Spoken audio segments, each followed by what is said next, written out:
Fun! Saturday Live! Saturday Live! Saturday Live! Well, pakiayos natin ang mga oras natin mga kapitbahay. Sa London, alas 3 ng hapon, alas 5 naman sa Kingdom of Saudi Arabia.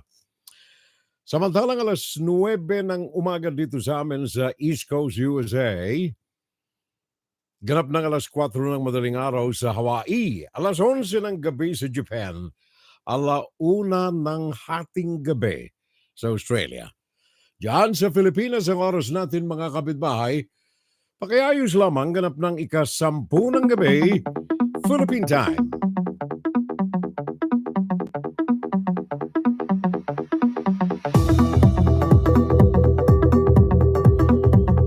Magandang umaga sa mga kapitbahay natin dito. Good morning from Alaska hanggang sa gitna, Chicago, Illinois. And of course, mga nandirito sa amin sa East Coast from New Hampshire, from, let me see, Massachusetts, Rhode Island, Virginia, New York, New Jersey. Good morning.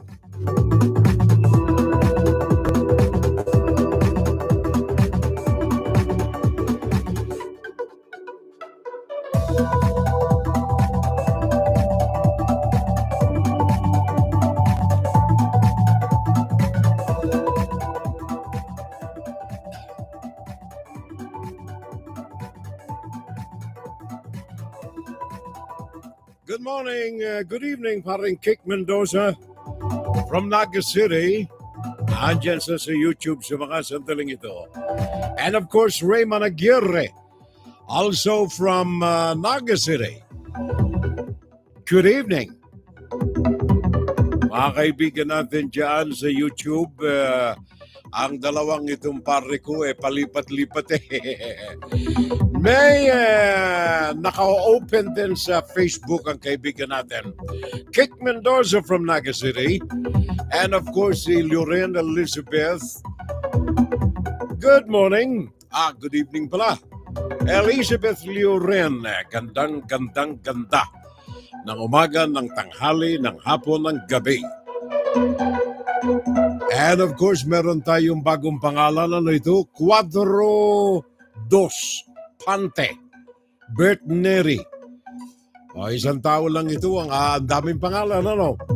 Quadro Dos Pante. Bert Neri.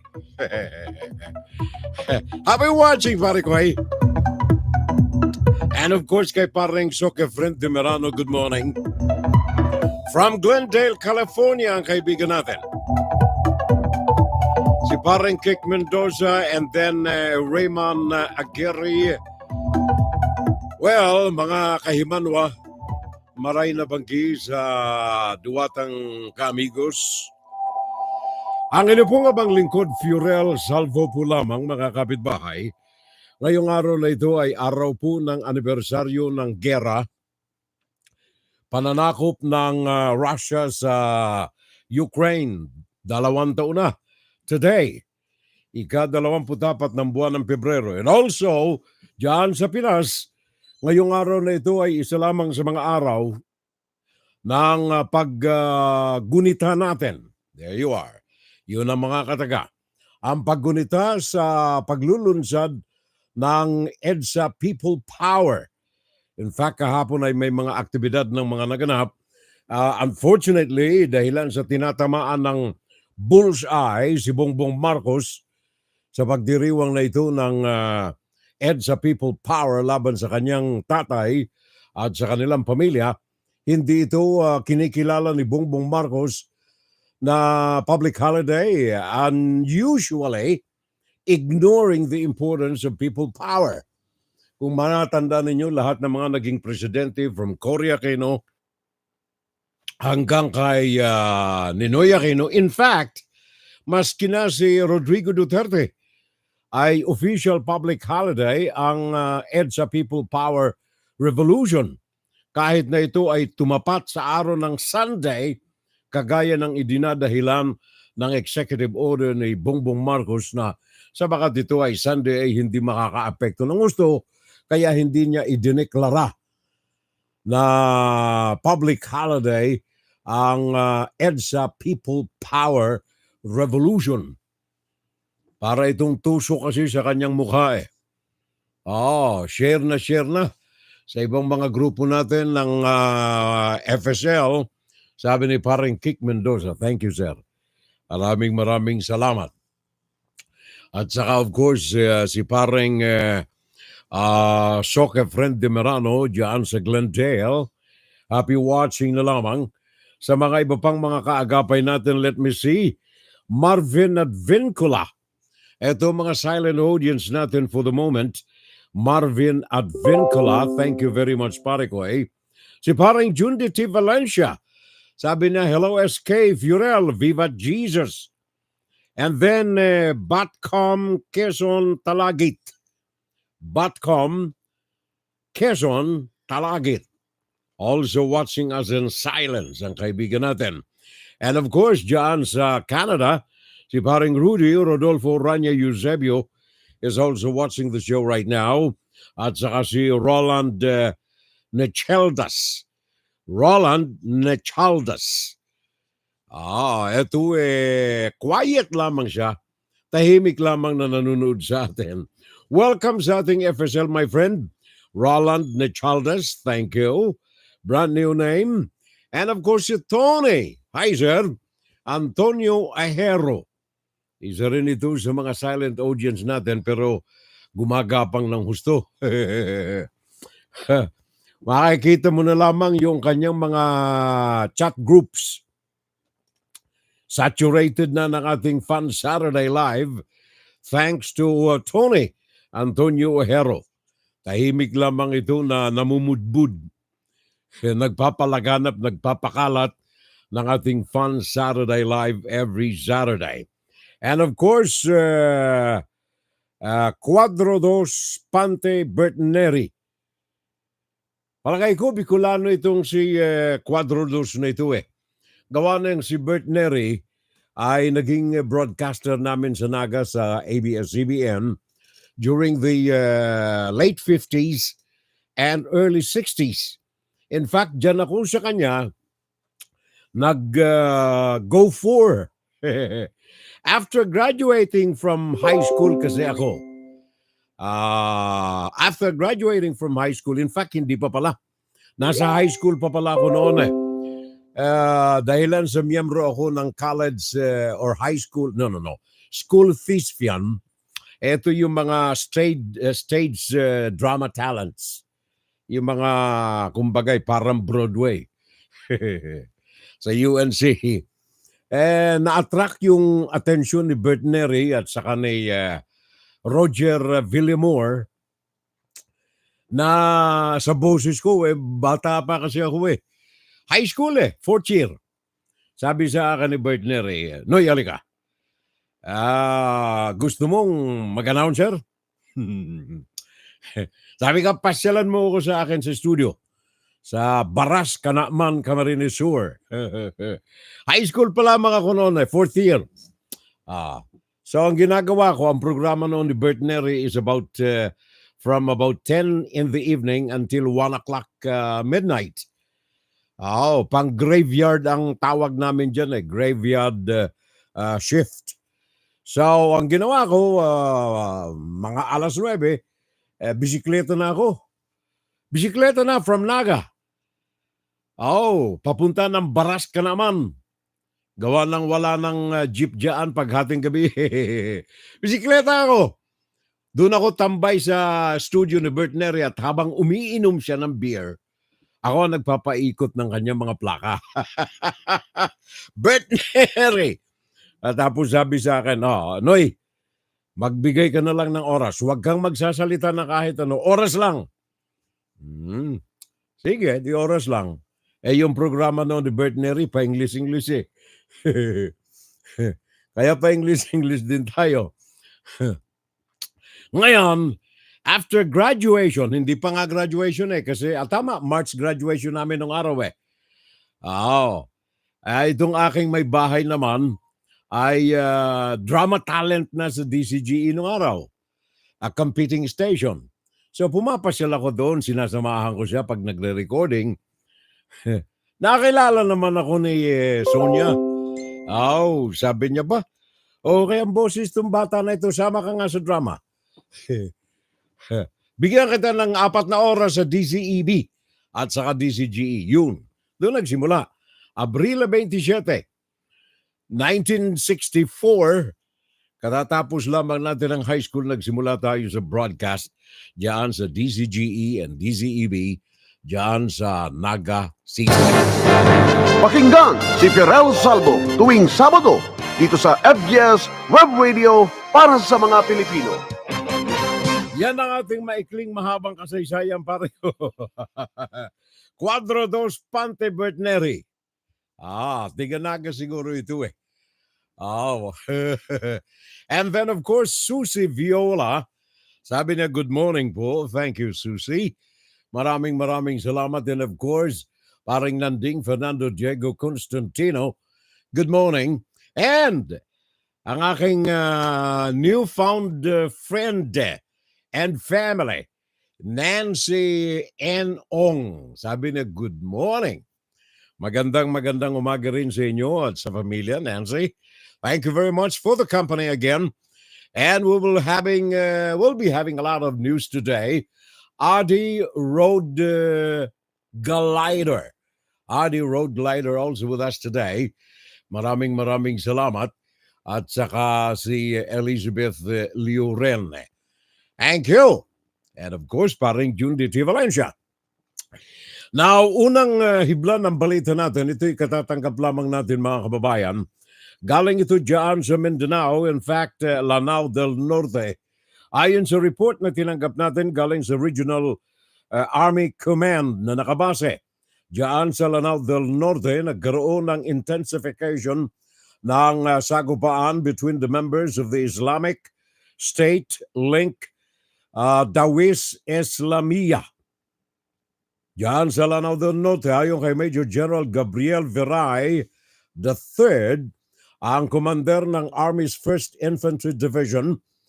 Ayon sa kanya, nagkaroon naman sila ng sagupaan between the Army and the terrorists. At ito ay patuloy ang operasyon hanggang sa mga sandali na iniuulat naman ang balitang ito sa Lanao del Norte at Lanao del Sur. Ayon pa dito sa General Major General Gabriel Veray III, ang kanyang mga sundalo is dedicated to protecting the community and will persist in its efforts to counteract threats to regional stability. Yan ang mga kataga mismo ni Major General Gabriel Veray II. Si Colonel Billy de la Rosa, Deputy Commander ng Army's 103rd Infantry Brigade, ay nagsabi na ang unang sagupaan na naganap ngayong mga araw na ito by the weekend ay naganap kanila lamang ng alas 5 ng hapon. Alas 5 ng hapon araw ng Friday, diyan sa Pilipinas. 3 mga sundalo ang mga nangasugatan sa naturang sagupaan at ito ay isinugod kagad sa Iligan City Hospital at ang iba ay sa Camp Evangelista Station Hospital sa Cagayan de Oro City. So yun ang ating unang hibla ng balita kapitbahay. And of course, ang Pilipinas, ngayong araw na ito sapagkat ito ang ikalawang taon na sagupaan between the occupying forces ng Russia at ng nadidihadong Ukraine. Ang Department of Foreign Affairs ay inulit nito ang suporta sa pamahalaan ng Ukraine sa kalagitnaan ng patuloy na sagupaan sa pagitan ng Russia at saka ng Ukraine. Sa isang statement ngayong araw lamang na ito, today, Saturday, U.S. time, Eastern Standard Time, ang Department of Foreign Affairs dyan sa Pilipinas ay binigyan din ng pagpapahalaga ang pangangailangan sa komprehensibo at pangmatagalan na solusyon. Sandali ha. Meron akong alarma kasi pag ganitong oras eh. Ano yung sinasabi ko? Komprehensibo at kailangan ay pangmatagalan na solusyon sa sagupaan na ito between Russia and Ukraine. Ito ang mga katagan na binitawan ng Pilipinas sa magitan ng Department of Foreign Affairs.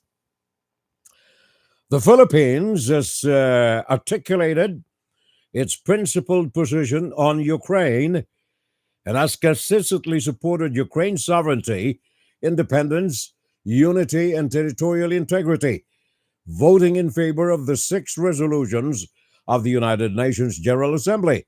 That is emergency social session on Ukraine. So, ang ating palatuntunan at ang ating mga kadugong mga Pilipino sa mang dako ng daigdig, nakikiisa tayo sa ganitong panawagan at pananalangin at good wishes ng pamahalaang Pilipino sa mga anong tawag niyan, mga kahumans natin. Mga kadugo natin, mga kababayan natin, bagaman ibang nasyonalidad, para po sa kapayapaan diyan sa Ukraine. At kinukundi na rin natin itong mga ganitong uri ng mga balasubas na mga aktwasyones ng isang bansa. Hindi mo maisasantabi ang paghahalintulad nito diyan sa China na kumukubkob sa mga karagatan diyan sa West Philippine Sea, napakalayo sa distansya sa kanilang mainland. Kung pag-uusapan natin ang tinatawag na exclusive economic zone na kung saan ay pinagkaisahan na aprubahan ng United Nations. Maring Raquel Pangilinan Blantucas Jing. Haba ng pangalan niya, ano ha? Mabuhay ang mga Loren at ang mga Kik Mendoza at ang mga Jeff. Sabi ni Raquel Pangilinan Blantucas Jing. And of course, si Edwin Lara, ang ating kapatid sa Hanabuhay diyan sa Garchiturena, sa Camarines Sur, nanonood sa atin. Parang Edwin, hindi ko pa na-email pero darating na yan dyan. Edwin Lara, pakinggan ninyo, may programa rin ito dyan. Bicol nga lang ang kanyang lingwahe. Kaya sa mga kababayan natin, mga Bicolano, ay endorse, isinusulong natin itong programa ng kaibigan natin, parang Edwin Lara. Diyos maray na banggi po. Sabi niya, thank you, Ed. On the way, siguro padadala ko na lang doon sa aking pamangkin nang nakakasiguro ako ng address. Pare ko, padala ko na lang siguro, but nandito na. Huwag kang mag-alala. Jeffrey Espinasiao, nakikinig po ako. Sabi ng kaibigan natin, thank you, Jeff. Maraming salamat. Magaling ito si Jeff napakagaling. Basahin ninyo yung kanyang mga posts sa mga groups, conversations. Ang galing, malaman, makatotohanan, makatao, makadiyos, at makatama. Yan ang kaibigan ko, Jeffrey Espinasiao. Thank you, Jeff. Maraming salamat. At saka, let me see, baka may nakakaligtan tayo. Elizabeth Loren, paring Jeff, sabi niya, good morning. Brother Furel, having a great FSL today. Shout out sa lahat ng mga miyembro ng KKT na nag-a-attend ng PPM anniversary. Ano itong KKT, pare ko? At saka ano itong PPM? Sabi ni paring Jeff, China, layas kayo sa West Philippine Sea. Sabi ni paring Kik Mendoza, ano yung nahulog? May nahulog May narinig akong kumalabog May narinig akong kumalabog sabi ni paring Kik Mendoza, mabuhay ang Raquel Pangilinan Blantucas Jing. Edwin Lara, thank you, sir. Maraming salamat. And of course, ngayong araw na ito ay may babalita natin na ang kampo ni Apollo Quiboloy ay tumanggap na ng subpoena galing sa Senado.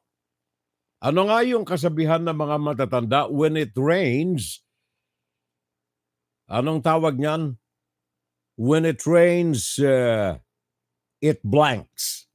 Dagdagan ninyo. Ang kampo ng Kingdom of Jesus Christ. Alam mo, pinaninindigan ako ng balahibo eh. Kapag naririnig ko itong mga Kingdom of Jesus Christ, hindi ba may pinag-aralan tayo sa relihiyon? Huwag nating babasta-bastahin ang pangalan ng Diyos kung hindi naaangkop sa ating kaisipan, sa ating puso, sa ating kalooban ang paggamit nito. Kingdom of Jesus Christ. Naakusahan ito na sex offender, Apollo Quiboloy. Tinanggap na ang Senate subpoena noong araw ng Huwebes. Ayon ito sa tanggapan ni Senator Risa Hontiveros. Kahapon Friday, kanyang iniulat na itong counsel ni Quiboloy Marie Dina Tolentino Fuentes ay tinanggap na ang subpoena na pinadala ng Senado. Iniuutos sa subpoena na ito na humarap sa araw ng Martes next week, Marso 5. Si Quiboloy sa Senate Committee na pinangungunahan ni Risa Hontiveros. Ito ang komitiba ng Women, Children, Family Relations, and Gender Equality. Si Hontiveros ay nagsabi na kung si Quiboloy ay hindi dumalo sa hearing, iuutos nito ang contempt at kanyang ipaaresto ang appointed son of God. Yun ang sinasabi ko kanina eh. Pinaninindigan ako ng balahibo kapag may mga tao na balasubas na gumagamit ang pangalan ng Diyos, especially sa mga ganitong uri ng mga organisasyon, yaan kalabagan sa kautusan ng Diyos eh. Matakay mo isipin mo na lamang kung ang banner headline ng periodiko appointed son of God, arrested. Mantakin mo yan. Di ba para kang pinaninindigan ng balahibo riyan eh. Arestado ang anak ng Diyos. Mantakay mo kung anong klaseng imahe ang lalantad sa iyong kaisipan tungkol dyan sa bagay na yan. Pero sabi ni Quiboloy, hindi siya harap. Kaya pag-uusapan natin mamaya sa ikalawang bahagi ng ating palatuntunan, si Apollo Quiboloy at ang China, ang pagkakahawig nito. Facts, fakes, and fictions. Si Apollo Quiboloy at ang China at ang pagkakahawig ng dalawa. Facts, fakes, and fictions. Pakinggan si Pirel Salvo tuwing Sabado dito sa FGS Web Radio para sa mga Pilipino. When it rains, it pours. There you are, Parico. Ang aking kaibigang Angel. When it rains, it pours. There you are, paring Jundi. Thank you very much. Ano ito? Oops, natakpan. Natakpan sandali ha. Itong mga window updates ko mga pangalan na lumalabas, yung mga hindi natin nababangkit, nandyan. Ang habang mga pangalan At saka mabilis ding mawala. Appointed Son Tanas.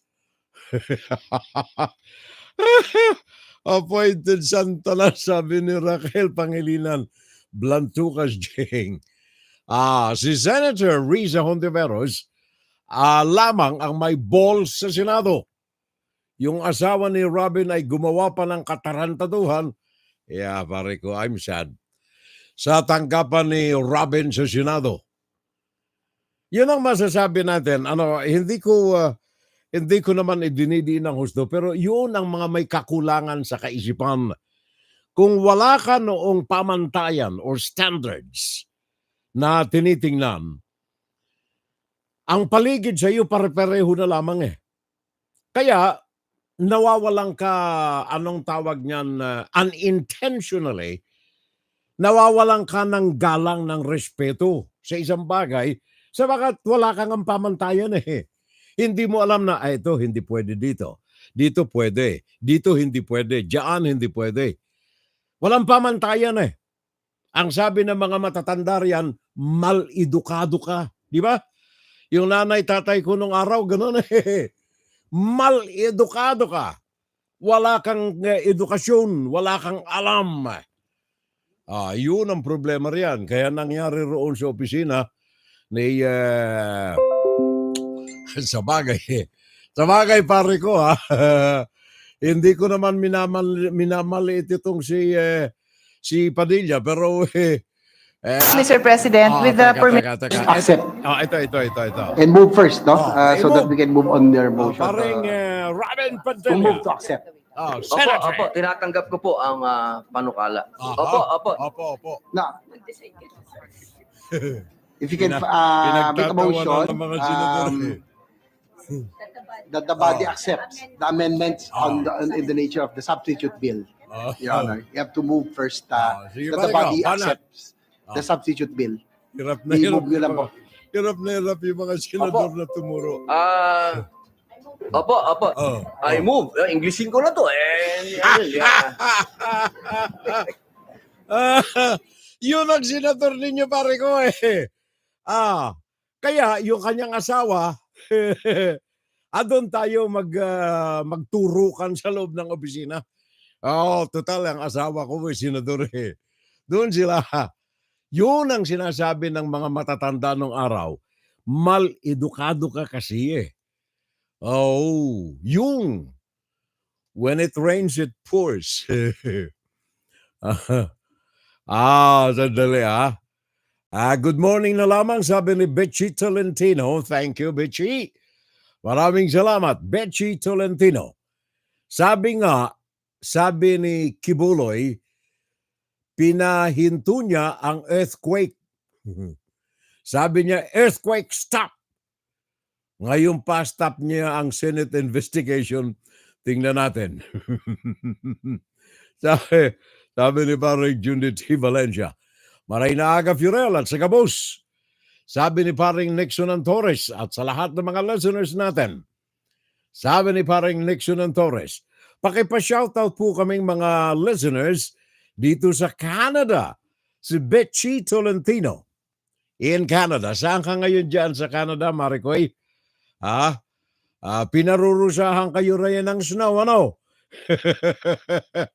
Kami rito katatapos-tapos lamang last few days ng snow. Diyan sa Canada, I don't know kung saan ngayon meron pa rin. Betchy Tolentino. And good morning from Murrieta, California, sabi ni paring Rodmon. Lalo na dito sa Timken Company. Sa Shakatoon. There you are. Shakatoon. Diyan sa Timken Company sa Canada. Saan ito, Maricoy? Particular na lugar. Diyan sa Canada. Alam mo yung mga pangalan diyan sa Canada? Mga tribal names yan ng mga Indians. Yung mga original residente ng Canada. Maging dito sa ilang portions ng Amerika, may mga ganyan kami eh. Hohokus, for example. Paring Ben Magbuhos, bakit kaya ayaw nilang ipagamot sa isang psychiatrist o sa isang mental health expert si Quiboloy? Sabi ni paring Ben Magbuhos, I don't know pare ko. Mamaya pag-uusapan natin. Apollo Quiboloy at ang China. Maraming mga pagkakahawig ito. Bibigay natin ang mga facts, ang mga fakes, at ang mga fictions tungkol dito sa mga bagay na pag-uusapan natin. Kala ko ay matalino si Mariel. Saan na kaya yung dating Mariel? Sabi ni Elizabeth Leoren. Isa puso na lang natin, Maricoy. Isa puso na lang. Oops! Ulitin mo pala. Puso ko sa bayan ko. Okay, tuloy-tuloy tayo sa ating palatuntunan. By the way, ang Bangko Sentral ng Pilipinas ay susuportahan ang rehabilitation ng mga magagarbong mga gusali na itinayo sa ilalim ni Ferdinand Marcos Sr. at sa magitan ng kapritsyo ni Madam Imelda Marcos. Alin ang mga ito? Ito po yung Cultural Center of the Philippines at ang complex nito. Yung mga gusali roon, nandoon yung Focus Theater, nandoon yung Coconut Palace, at saka maraming iba pa. In fact, yung reclamation site na yan, ay marami na riyan ng mga government offices na relocated at saka may mga private companies na nagtayo rin ng mga gusali na yan. Ang Bangko Sentral ng Pilipinas ay maglalagak ng pundo para sa rehabilitation ng naturang area. Cultural Center of the Philippines at kasama na riyan yung Focus Theater at mga iba pang mga gusali. Ang panukala na ito ay gagawing Philippine International Exhibition Center. Naalala ninyo nung araw, Cultural Center of the Philippines.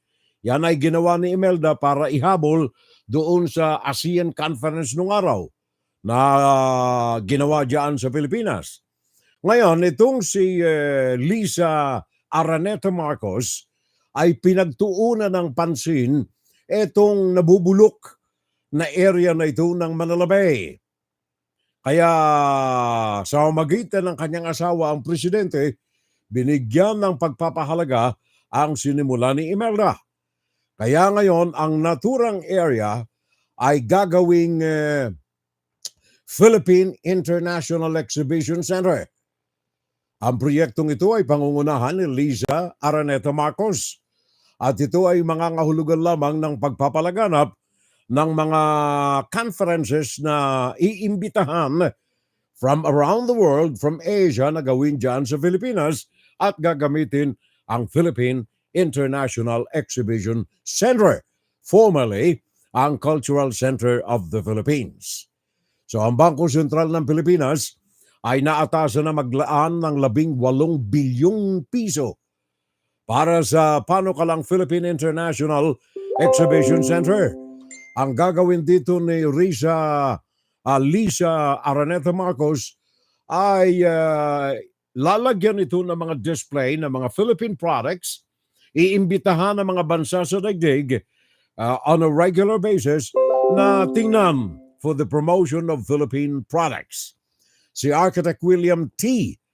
ang napili ni Lisa Araneta Marcos na siyang magdisenyo at magplano ng bagong Philippine International Exhibition Center na gagastusan ng Bangko Sentral ng 18 billion pesos. Ang tawag nito ngayon dyan ay Ciudad del Fierra. Tunog Kastila pare ko eh. Ciudad del Fierra. Ito ay anong tawag niyan? Gagawing pareho ito, etong Ciudad del Fierra, gagawing pareho dito sa Manhattan. No, hindi Manhattan. Dito sa Washington, D.C. Kung kayo po'y nakakakita ng mga litrato ng Washington, D.C., yan ay napakahabang parke. Ang haba-haba ng parke na yan ng Washington, D.C., galing sa monumento ni George Washington from the far end, and then hanggang doon sa kabilang dulo, yung Lincoln Memorial. Ito yung gusali, doon sa loob, nakaupo si paring Lincoln, Abraham Lincoln, nakaupo roon, malaking estatwa, at yun ang pinakang mahabang parke sa Amerika from George Washington Monument to the far end of Abraham Lincoln Monument. Sa gitna, merong lagoon na malaki. Yun ang balak na gawin ni Lisa Araneta Marcos. Ang target na ito ay para sa nalalapit ding ASEAN. 10 hektarya ng lupa ang gagamitin riyan. Inihahanda rin ni Liza Araneta Marcos sa ASEAN Summit Meeting na gagawin dyan sa Pilipinas ngayong darating na 2026. 2 taon from today. Kung matatandaan ninyo, yung mga gusali riyan, kagaya ng Folk Arts Theater, ay may iskandalong naganap riyan nung araw eh.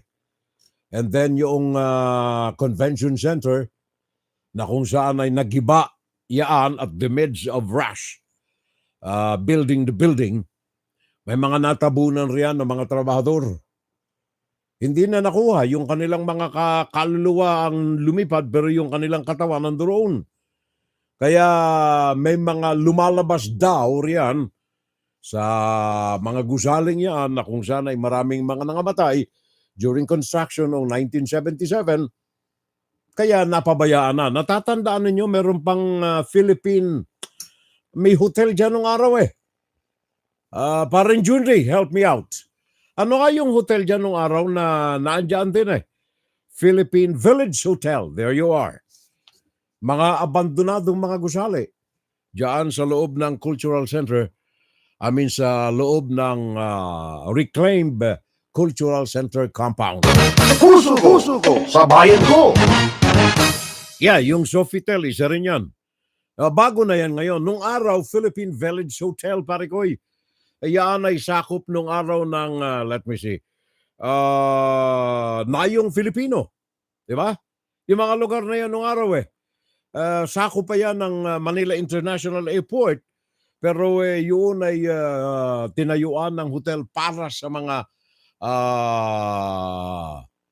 sa mga delegado noong araw sa paghahanda ni Imelda Marcos. Nayong Filipino, sabi ni Bichi Tolentino.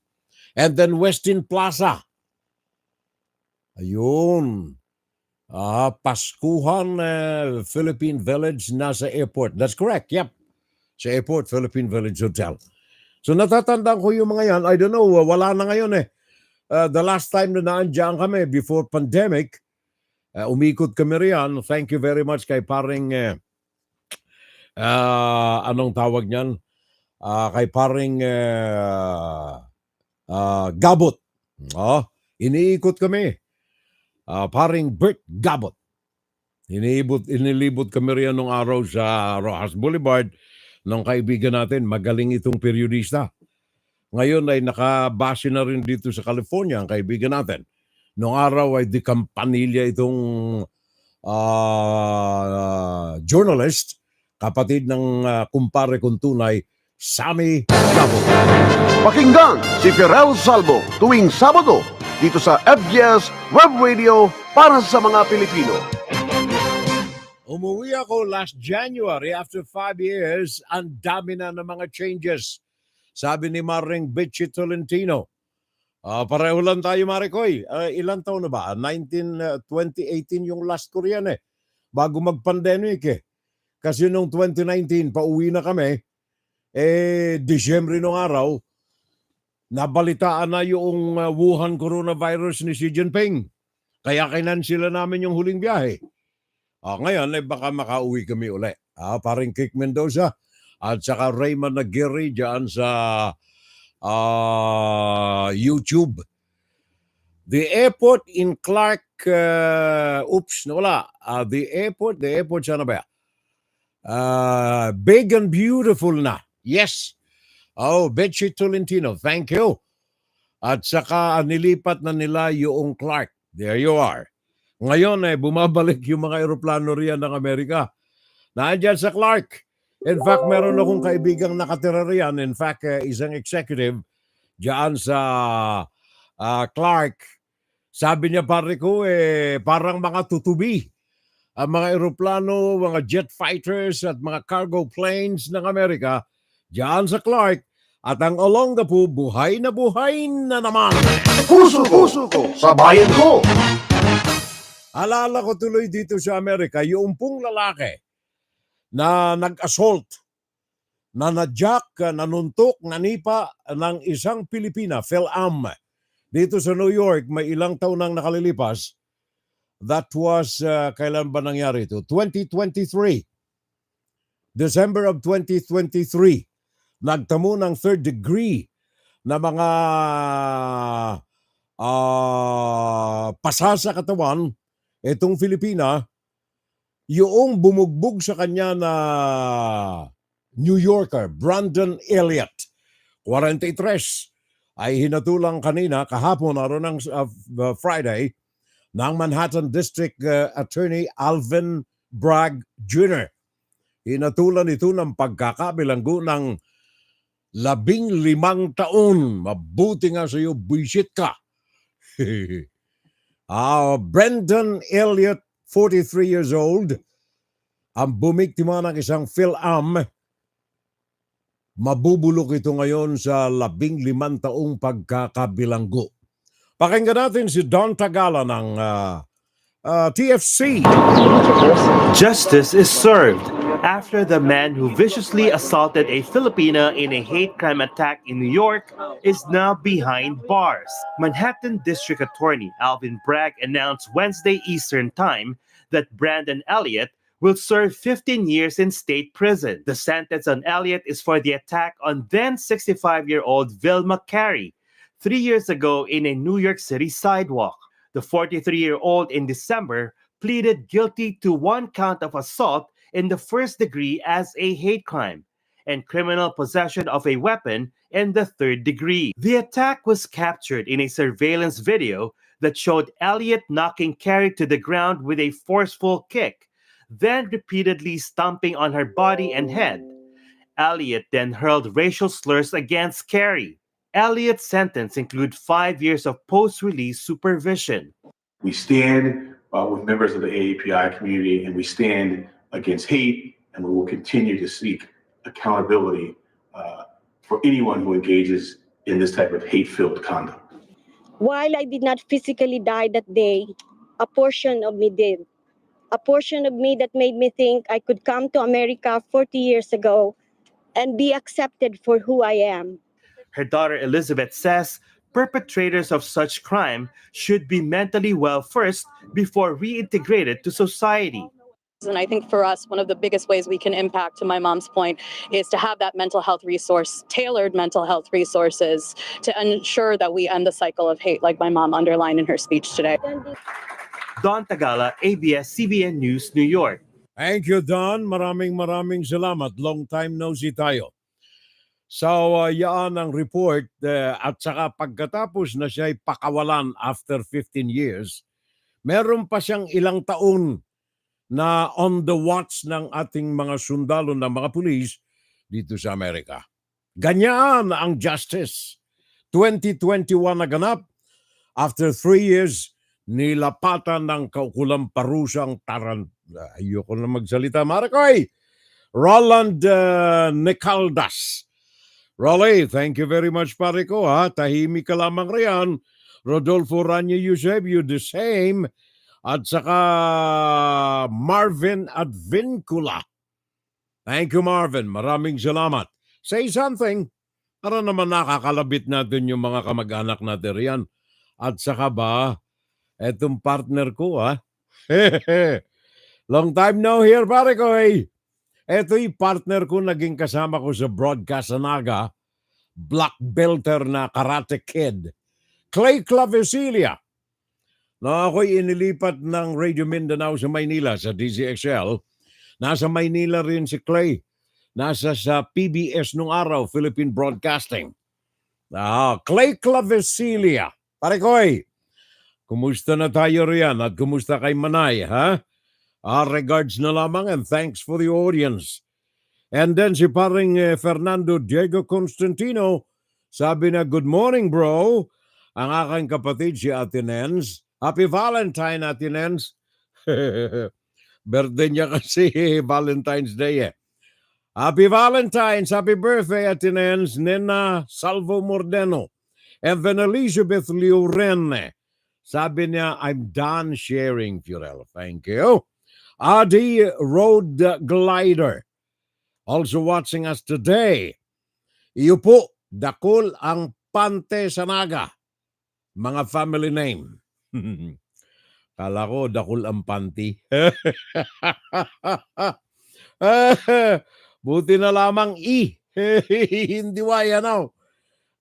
Dakul po ang pante sa naga. Eliza Benafin, also a brand new name. Thank you, Eliza. Maraming salamat, ha? Eliza Benafin. Thank you for watching our show. At saka Nancy Ong, good morning, sabi niya. Susie Viola, good morning. Efren Tormes, aba! Oh, si Efren. Taga-Naga rin ito si pare ko eh. Magaling itong anong trabaho ngayon ni Efren? Financial analyst, pare ko? Financial advisor. Efren Tormes. Also watching our show today from Naga City, I guess, or from Manila. Thank you, pare ko. Maraming salamat. And then Susie Viola, si paring Jeffrey, Raquel Pangilinan Blantucas Jing, sabi ng kapatid ko pala, we are watching. Love and regards to everybody in the family. Wala si Mrs. Ate. Meron siyang conference na ginagawa ngayon sa kanyang mga, anong tawag niyan, mga katekista. At saka, ano yun, yung mga kung ano-anong religious teachings, yun. Kaya nandoon siya ngayon sa conference. Jeffrey Espina Xiao, Merly Manaog. Merly Manaog, also with us today. Romeo Dodi Cortez, aba, ito ang talagang long time. Simula nung hindi ako makadalo sa aming coffee meetings ng Mac Boys dito sa New Jersey, hindi ko na nakikita itong pare ko Romy Dodi Cortez. After a century, nanood sa aking programa ang pare ko. After a century, Romy Dodi Cortez, pare ko, thank you, ha? Maraming salamat. Edwin Lara, naandyan ang kaibigan natin. Thank you. Diyos maray na banggi Furel. At saka si Edgar Rowe, another brand new name, Edgar Rowe. Parang Edgar Allan Poe. Raquel Pangilinan, mabuhay ang mga, okay, thank you. Jeffrey, good morning, bro.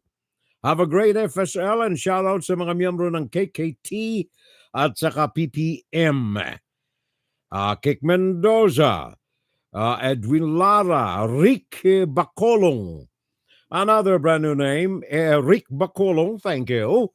At saka of course ang aking kasama lagi, ang aming city assessor si Ed Tolosa. Sir, thank you. I miss the coffee. I miss the company. I miss McBoys, paring Ed Tolosa ng City of Jersey City. And then Ivan Ruero, ang dami kong mga bago ngayon. Ivan Ruero, thank you for joining the company. Ivan Ruero, I think from the Philippines. And then Kilusan kontra China pala, sabi ni Kik Mendoza, yung KKK. Okay, Kilusan kontra KKT. Kilusan kontra China. There you are. May nakakaligtaan pa ba ako rito? Paring Rodmon, nandiyan ka, no, ha? Rodmon, nandiyan ang kaibigan natin, si Elizabeth, nandiyan. Paring Kik, nandiyan. Let me see, Nixon and Torres, nandiyan ang parikoy. At saka Betchy Tolentino, let me see. Sir, mukhang pinamudmud na ni Quiboloy ang milyon-milyon sa ating PI, politiko si Risa, na kanyang, ano ito? Hindi ko maintindihan sir itong huli. Si Risa Hontivero siguro tinutukoy ng pare ko sabi ni paring Ed Tolosa, thank you sir. And then Ruel San Juan Candelaria, also watching our show today. At saka Edgar Lagradilia. Bandami kong mga bagong kasama natin ngayon. Mga pare ko, thank you, ha? Welcome sa ating FSL. Edgar Lagardilla. Kagapay din natin sa mga sandaling ito noong oras na ba. At saka Joseph Gonzalez, thank you Joe. Maraming salamat. At saka Ruben Cunanan. Also joining us today, Ruben Cunanan at saka Edwin Balmaceda. Edwin Balmaceda, Ralph Leonardo, Eva Estabaya, Melitan, thank you, J.F. Robles Villadiego, Joel Damiano, thank you very much sa inyo lahat. And of course, si Maring Leonor Curata also with us today. Rick Yanga, Ruel Bartolome Gakayan, Ruel Bartolome Gakayan. Ang dami natin. Karen Bermudez. Thank you, Karen. Maraming salamat also. At saka Fanny Sendin Hoveda. Fanny Sendin Hoveda. Thank you. Maraming salamat sa mga bago nating kaalyado, mga bago nating kasama rito sa ating FSL. Princess Zoe Kaluge. Princess Zoe Kaluge, also with us today. Aha, sandali ha. August Vergara, Aratnacha, Aratnakla. Naganda bulol. Akala bulol ako eh. Aratnasia. There you are. Thank you. Maraming salamat. Aratnakla pala. Maliit kasi itong letre. Aratnakla pala. Thank you, Maricoy. Pare. Thank you so much. At saka Larry Fermalo, also watching us today. Larry Fermalo, thank you. Maraming salamat. August Vergara, also with us today. At ang aking magaling na over a cup of coffee. Hindi over a cup of coffee. Maricoy! Si Kaduro yun eh. Naalala ko lang si Kaduro paring Manny. Manuel Caballero. Thank you, sir. Magaling ito Magaling ito si Manny. Manuel Caballero eh. Jimmy Gracia, thank you, Jimmy. Maria Dolores Santos, thank you so much. Vivian Lim, thank you. Janet Torres Bukobo. Aba, kumusta na tayo, Janet? Happy watching. Janet Torres Bukobo also with us today. At saka Helen Upeda. Helen Upeda. Thank you. Maraming salamat. Uwi ba kayo ng Pinas? Mga Maricoy, kayo mga nandito, Maring Janet. Naalala ko tuloy eh. Nakita ko itong report ng Business Travelers Organization tungkol sa mga kalidad ng mga airports natin sa daigdig. Yung mga the best, number 1 ay ang Noi Boy International Airport sa Vietnam, number 1. Pangalawa ang Changi Airport sa Singapore. Pangatlo ay ang Hong Kong International Airport sa China. Pangapat ay ang Hamad International Airport sa Qatar. At ang panglima ay ang Narita International Airport sa Japan. Ngayon sa mga worst airports, nakaw, patawarin tayo. Mga pinakang masasamang airport paliparan sa buong daigdig. Number 1 ang Kuwait International Airport. Pinakang masama sa lahat ng mga masasama. Kuwait International Airport. Number 2, Almaty International Airport sa Kazakhstan. Tingnan niyo ang mga bansa. Una ay Kuwait. Pangalawa ay Kazakhstan. Ang pangatlo ay King Abdullah International Airport sa Saudi Arabia. At pang-apat, meron ba akong fanfare dyan, pang-apat? Sandali Ito. Pang-apat, mga kababayan ko.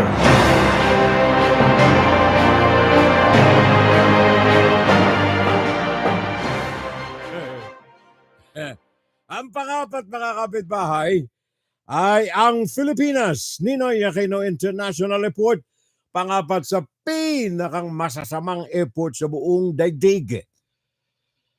Kaya sana may magawa rito ang San Miguel Corporation, Mr. Ang. Ikaw ang nanalo sa bidding sa Manila International Airport sana pagandahin mo na ng husto. Sabagat ikaw ay pinagkalooban ng pagkakataon ng Philippine government na siyang mamahala rito for the next 15 years, 170.6 billion rehabilitation project ng Manila International Airport. Nasa sa inyo na ang notice of award at ito ay simula na kailangan ng SMC SAP and Company na maayos ang Manila International Airport. Yan ay nais ko lamang ipabot sabagat nakakahiya. Nakakahiya eh. Uuwi pa naman si Janet Bukubo. Daraan dyan sa Manila International Airport. Pakatapos number 4 tayo sa pinakang worst. Illegal recruiter. Kayong mga nais pumunta rito sa Amerika. At saka sa ibang bansa, ingat na lamang tayo sabagat hanggang ngayon sa kabila ng araw-araw na paalaala ng mga kapatid ko sa buhay, laban sa mga illegal recruiters, marami pa rin na mga nabibiktima. Ayon dito sa Department of Migrant Workers, may S. Marami tayong mga kababayan na mga nabibiktima. In fact, sa report na tinanggap natin, isang residente dyan sa Quezon City, Marjorie Almarez, 33 anyos, ito ay nasangkot sa scamming, pambibiktima ng maraming mga kababayan nating mga Pilipino na pinangangakuan ng mga trabaho sa iba't ibang panig ng daigdig, pero wala naman eh. Mantakay mo, fruit picker sa Japan. Sabi daw nitong suspect, trabaho ka, bigay ka lamang sa akin, pangunang bayad muna, at bago kita paliparin ay kailangan mabayaran mo na ako ng kaukulang halaga. Meron ka namang sasahurin 77,000 pesos a month. Ala kang gagawin kundi mamitas lamang ng prutas doon sa Japan. Raniel Pawid ng News 5, pakinggan natin. Normal lang na nag-uusap ang lalaki at babaeng yan sa waiting area ng Department of Migrant Workers sa Mandaluyong kaninang umaga. Maya-maya, may inabot na pera ang lalaki sa babae. Rito na lumapit ang mga operatiba ng DMW at pulisya para hulihin ang babae na isang illegal recruiter umano. Ayon sa nagpakilalang biktimang si Alex, nitong Martes na makilala niya ang umano'y recruiter na si Marjorie, hindi niya tunay na pangalan. Nakita niya raw si Marjorie na may kinakausap na ibang aplikante sa labas ng DMW. Dahil sa kagustuhang agad makapag-abroad at makapagtrabaho, naengganyo siya sa alok na trabahong tagapitas ng prutas o fruit picking job sa Japan. Lalo na nang sabihin ni Marjorie na ang buwan ng sahod ay aabot daw sa 77,000 pesos. Si Marjorie na raw ang bahala sa pag-aayos ng lahat ng dokumento, pero may kailangan daw muna siyang bayaran. Hiningaan niya ako, sir, ng pira kaagad at yung Eric na 250, 500 kaagad, sir.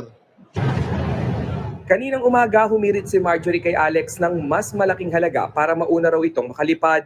Para may process daw yung papel ko, pinapahanda niya ako ng 13,500. Dito na nagduda si Alex kaya't humingi na siya ng tulong sa DMW at sa mga pulis.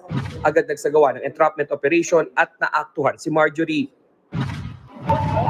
Nitong February 21, nahuli rin ang isa umanong illegal recruiter sa Quiapo, Manila. Nag-aalok naman siya ng trabahong waiter sa Poland. Pero kailangan munang magbayad ng 15,000 pesos na placement fee. Nakakulong na pareho ang dalawa umanong illegal recruiters. Nagpaalala naman ng DMW sa mga Pilipinong nais magtrabaho abroad na huwag agad magtitiwala sa mga nagpapakilalang recruiter. Kailangan may ipakita lisensya mula sa DMW. At kung may office man, kailangan naka-display prominently yung lisensya. At kung may naka-display man na lisensya, i-verify o i-check sa DMW kung totoo yung dinidisplay niya. Nagbabalita mula sa Frontline, Rainiel Pawid, News 5. Thank you very much, Rainiel. Thank you sa News 5. Maraming salamat. Well, sabi ni Betchy Tolentino, kaya pag umuwi raw siya ay sa Clark International Airport siya na lamang, lumalapag instead na sa Manila, gawa ng smooth and comfortable ang Clark. Kung ikaw ay papunta ng Luzon, Central Luzon o Luzon, okay na ang Clark, mas malapit eh. Pero paano naman kung ikaw ay nandiyan papunta ka ng Metro Manila, mas malapit pa rin yung Manila International Airport. Kaya ako'y sumasaludo rin sa San Miguel. I hope talagang mapaganda na ang serbisyo ng Manila International Airport. Oh, I'm watching, sabi ni Wilfredo Marine. Martin pala. Wilfredo Martin. Thank you very much, pare ko. Maraming salamat. A new Filipino-American restaurant in Long Island, located at 140 Pike Street, Matetak, Long Island. Paki-shoutout na lamang. Sabi ni Maring Jenny Torres Bocobo. Sa iyo ba ito, Jen? Sa iyong restaurant ito? Gawa ng ito, magaling ito at mahilig ito sa pagluluto. Itong kaibigang Korean sa New York, Janet Bocobo. Bagong restaurant, Filipino-American, sa Long Island, located at 140 Pike Street, Matatak, Long Island. Sabi ni Maring Janet Torres Bocobo. WhatsApp na lamang daw tayo. Shout out from WhatsApp New York and Pukeberi. Nandiyan pa pala ito, no? Marikoy, Pukeberi Cafe ni Janet Bocobo. Betchy Tolentino, paki-shoutout na lamang po tito. Sa mga tito at pinsang ko dyan sa Shuttle sa Washington, sa Maryland, happy weekend na lamang galing sa Tolentino clan. Thank you, Betchy.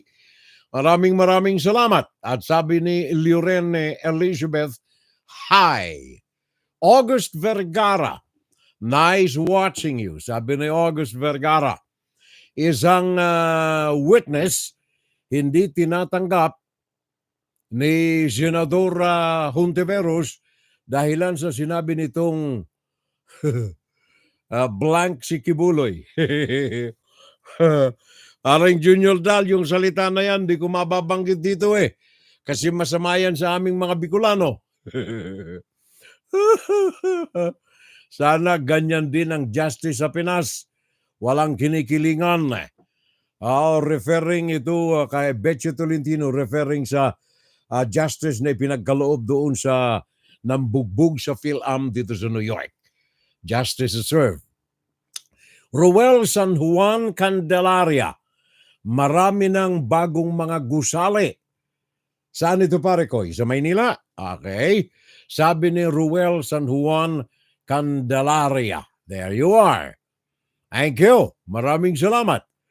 At saka, let me see. Sana wala na ako nakakaligtaan. Kanina nabanggit ko, bago natin wakasan itong bahagi na ito, kanina nabanggit ko yung pagdiriwang ng ating mga kababayan sa EDSA People Power Revolution upang ipakita sabagat hindi ito ginawang holiday ni Bongbong Marcos on the guise na ito ay pumatak sa araw ng Sunday, kaya it's useless na gawing public holiday. Yan ang rason ni Bongbong Marcos.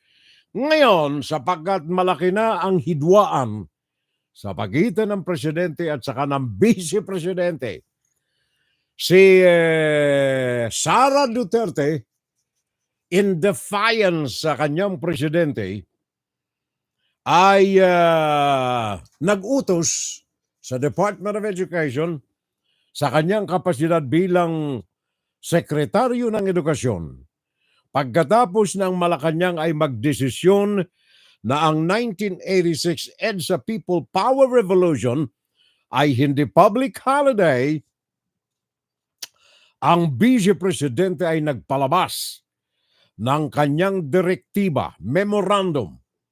Pinalabas ito noong Pebrero 21, permado ng Undersecretary Omar Romero by authority of the Secretary of Education, Sara Duterte. Ayon dito, the Department of Education encourages public elementary and high school across the country to hold commemorative activities in honor of February 22, 1986 to February 25, 1986 uprising in the country. Ganito ang mga tipo ng mga kataga ng Department of Education Memorandum. The commemoration aims to highlight people's consciousness and promote greater awareness of the principles and values that the EDSA People Power Revolution stood for.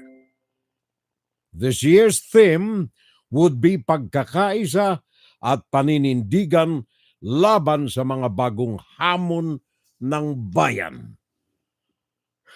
In defiance of the President of the Republic of the Philippines, Ferdinand Bangbong Marcos Jr. Sabi ng Vice Presidente, hindi. Kahit kami nagngingiti ang plastikan kami magharap, pero kalaban ko siya. Kaya sapagkat nakakita ako ng butas sa kanyang administrasyon, ito ay tagus sa puso at damdamin ng mas nakararaming Pilipino, kailangang makisakay ako sa mga ito for my own personal benefit. Palabas yan ng memorandum ngayon, Department of Education, dated February 21, by authority of the Secretary.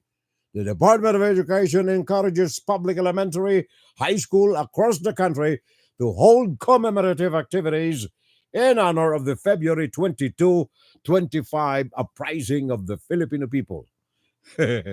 Okay. Okay, pare koy. Thank you, Madam VP. Maraming salamat.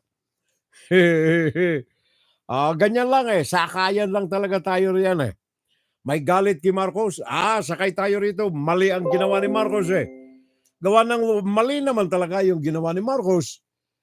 Sabagay, kung ikaw si Marcos, baka gayon din ang gawin mo Sabagat yung People Power Revolution was against the totalitarian, dictatorial, and military government of Ferdinand Marcos Sr. Kaya meron tayong EDSA People Power Revolution. At hindi totoo na sabagat ito ay pumatak ng Sunday, hindi na mahalaga. In fact, the same event happened December 8 na kung saan ay kapistahan ito ng Immaculada Concepcion pero public holiday, December 8, Sunday. At hindi lamang yan, Rodrigo Duterte kinilala 2018 na non-working holiday, Proclamation 269, ang Pebrero 22-25 bilang pagkilala, pagdakila sa People Power Revolution. Pakinggan si Pirel Salvo tuwing Sabado dito sa FGS Web Radio para sa mga Pilipino. Ngayon, dyan natin winawakasan pansamandali. Ito pong ating unang bahagi ng ating Fun Saturday Live, mga kapitbahay. At dumako tayo sa ikalawang bahagi ng ating Fun Saturday Live! Saturday Live! Agapay pa rin po ang inyong abang lingkod. Pakinggan si Pirel Salvo tuwing Sabado dito sa FGS Web Radio para sa mga Pilipino. Na laging nagmamahal sa ating mga kababayan. Puso ko sa bayan ko. Of course, narito ngayon ang ating insights. Insight, kuro-kuro, opinion, Fun Saturday Live. Ngayong araw na ito, mga kapitbahay, pag-uusapan natin, Maring Bitchy. Pag-uusapan natin ngayon itong star of the moment, superstar. Kahit sa mga periodiko, nandyan ang kanyang pangalan ngayon Apollo Quiboloy. Ngayon, para medyo may kulay ng konti, hindi lamang si Apollo Quiboloy ang pag-uusapan natin ngayon. Ikumpara natin si Apollo Quiboloy sa China. Bakit sa China? Sabagat marami hong mga pagkakapareho si Apollo Quiboloy sa China. Marami. Marami ang mga pagkaka-similarities, pagkakapareho ni Apollo Quiboloy sa China. For example, eto, pakinggan ninyo, unahin ko itong China bago kay paring Apollo Quiboloy. Ano, ha? Sa China, marami hong mga fakes doon. Pag-uusapan natin si Apollo Quiboloy at ang China, kaugnay na mga facts, mga katotohanan, mga fakes, mga palsipikado, at sa mga fictions, mga katang-isip. Etong dalawa kasi pareho headed by Xi Jinping of China, kawawa ang mga kaibigan kong mga Chino Oh, marami ako mga kaibigan mga Chino. In fact, yung mga aking mga feeders, mga nagbibigay sa akin ng mga reports, mga tunay na mga democratic-minded Chinese sa Hong Kong, sa mainland China, marami ako mga kaibigan riyan. Kaya itong issue na ito ni Apollo Quiboloy, sapagat nagtatago siya ngayon dyan sa Hong Kong, naidawit tutuloy ang China. Si Apollo Quiboloy, ang China, ang pagkakahawig ng dalawa, ang mga facts, ang mga fakes, ang mga fictions. Like for example, sabi ko na nga unahin natin ng China. Parang June de Valencia. China, mga fakes and counterfeit. Tayo mga may hilig sa mga, anong tawag niyan, mga fashion designs. Ito ang unang-unang fake na ginagawa ng China. Medyo i-limit natin sa ilang mga issues lamang. Pag-usapan natin ngayon yung mga fashion designers, mga clothing, shoes, garments, etc., etc., etc. Ang China, very notorious po rito sa mga ganito. Wag na nating idawit pa yung mga technical things ng Europe, ng Amerika, na ninanakaw ng China. Dito na lamang muna tayo sa mga factories. Ang mga lugar ng China, like for example, ang Putian City sa Fujian Province, ito ang sentro, sabi ng aking mga informants dyan sa China, ito ang sentro ng mga fake na gumagaya, nag-fake, nag-imitate ng mga class, mga dekalidad na mga name brands from Europe, from France, from Americas, from Italy, etc., etc. Kaya yung lugar na ito na Putian, I hope I'm pronouncing it correctly, diyan sa Fujian Province, ito ang isa raw sa mga sentro nito. In fact, sa income ng mga ito, mas grabe pa ang kinikita nitong mga factories, mga manufacturers na ito, doon sa mga peke na mga kinokopya yung mga name brands, American products, European products, mga magagaling na mga pangalan sa damit, sa sapatos, sa kung saan-saan, salamin, dito kinokopya. Ang ilan sa mga ito ay itong mga lugar na binanggit niya. Sa Beijing, yung kanilang Silk Street kung tawagin. Sa Yiwu Clothing Wholesale Market. Sa Shanghai, ang Xiangyang Road area. Sa Guangzhou, ang Baima Costume Market. Ito ang mga sentro na kung saan ay naglipa na ang mga palsipikadong mga produkto. Ngayon, paano nila ginagawa ang mga ito? Counterfeit. Pakinggan natin itong report na ito na ipinagkaloob sa atin ng kaibigan natin. Sa mga fake centers ng China na kung saan ang negosyo ng palsipikadong mga designer products ay nangingibabaw ng husto. Before last year's Double 11 shopping festival, Chinese media The Paper conducted an undercover investigation in Yiwu's North Xiajuchun.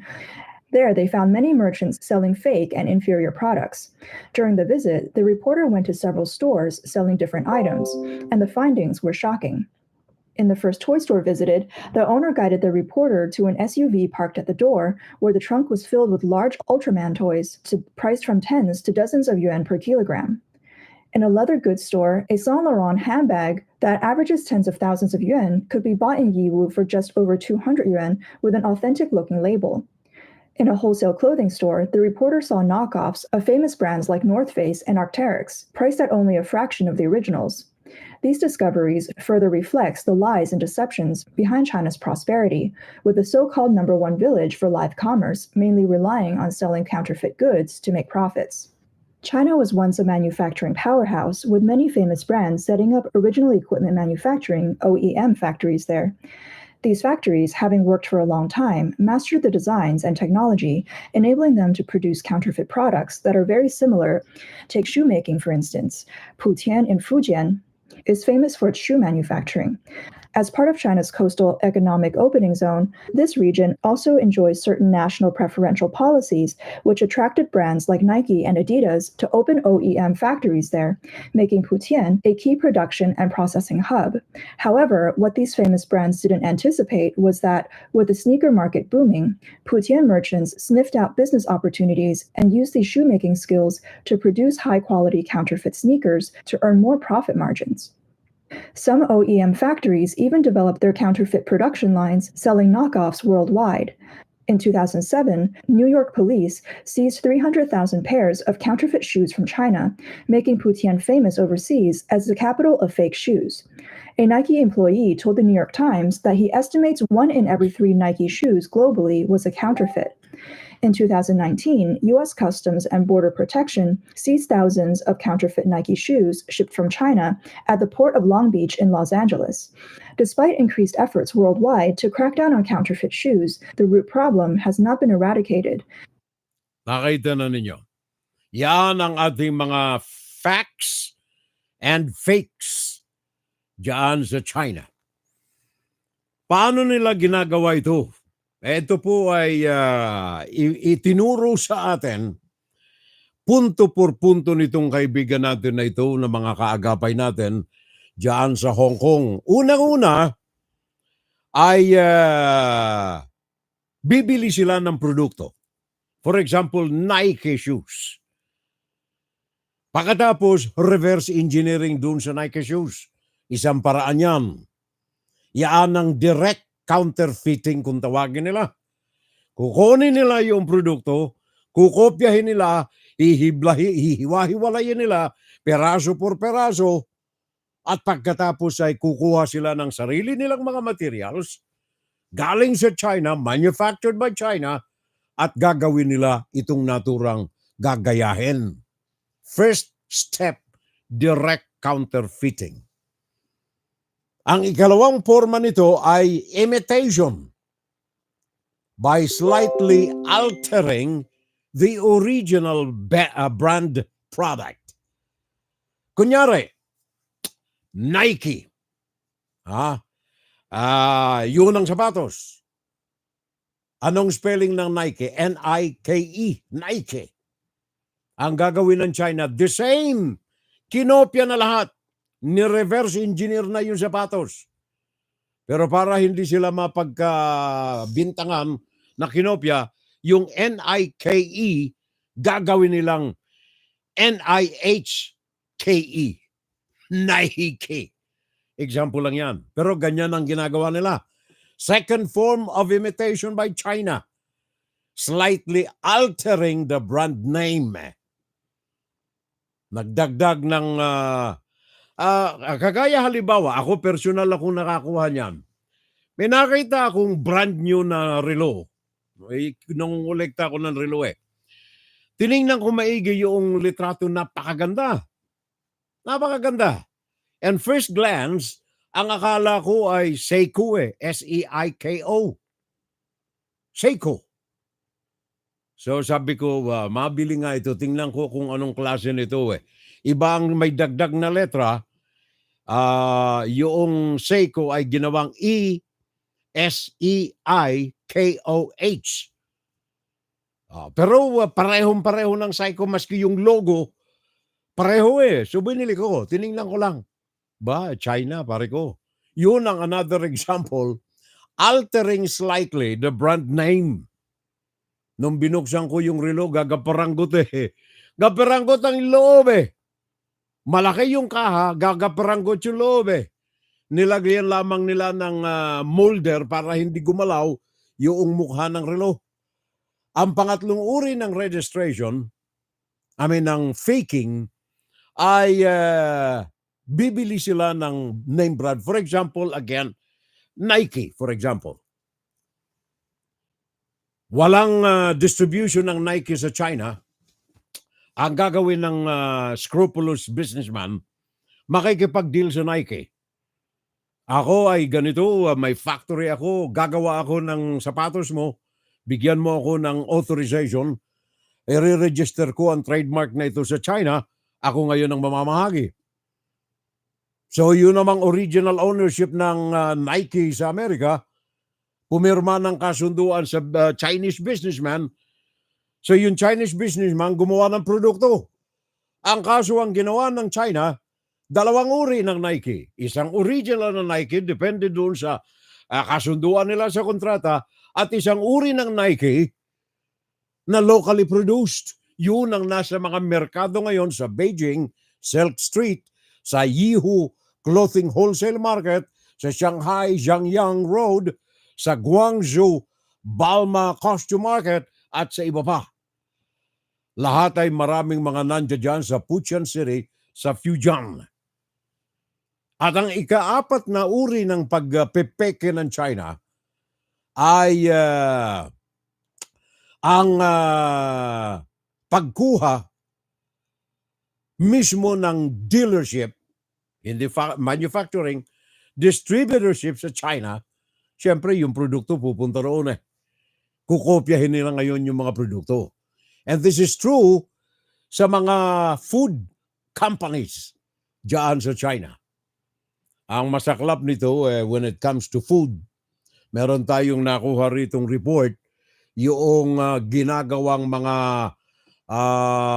anong tawag niyan, meat manufacturing companies na gumagawa ng mga synthetic na mga karne. Hindi mo mapagkakamalan na ito ay hindi original na beef, baka, sabagat ang pagkakagawa nito, ang imitation nitong synthetic meat na ito, ay mas talagang very, very, very close semblance sa original Due to the high baka. cost of beef, which is approximately 160 to 180 yuan, 22 to 26 USD per kilogram, businesses often cut costs by using cheaper meats such as chicken, duck, or pork, which cost around 20 yuan, 3 USD per kilogram, to create synthetic meat.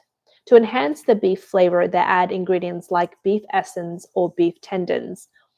After these ingredients are mixed and marinated, gelatin is then added to mimic the texture of beef, making it chewy and elastic. Some manufacturers even craft a beef-like surface texture, making it hard to distinguish from real beef. Other sellers use leftover beef scraps, such as lymph nodes and internal organs, to produce fake beef. These low-cost scraps are ground into minced meat, mixed with additives to produce synthetic minced meat, fooling consumers into thinking it's real minced beef. To cut even more costs, some unscrupulous businesses opt for using meat from deceased cows or aged sows to make fake beef.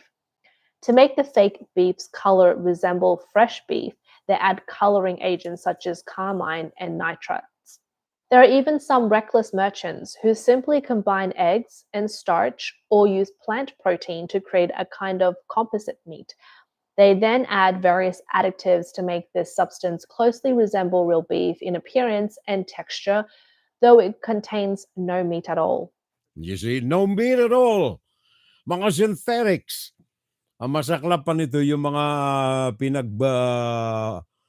tinapo na mga parte, mga intestine ng kung ano-ano, pinaghahalo-halo. Yun ay hinahaluan ng kung ano-anong mga coloring mixtures para magmukhang beef. Yun ang masaklap. Yun ang facts, ang fakes, at saka ang fiction dyan sa China. Kaya beware tayo riyan. Ang kawawa nito, yung mga kababayan natin dyan sa China, mga kaibigan natin, mga Chinese, mga mamamayan, ordinaryong mamamayan ng China na naluloko ng mga ito. Kagaya ng mga ordinaryong mga mamamayan natin dyan sa Pilipinas na naluloko ng Son of God. Parehong-pareho. Panluloko ang aplikasyon na ginagawa. Panluloko. Facts, fakes, and fictions. Tingnan natin si Quiboloy, for example, mga kababayan ko. Apollo Quiboloy. Dito tayo sa mga facts muna, mga katotohanan. Ito ay pinabubulaanan na hindi totoo. Dito muna tayo. Simulan natin dito sa Amerika. November 10, 2021, ang gobyerno ng Amerika, ang federal government, nagpalabas ng pag-aresto labang kay Quiboloy.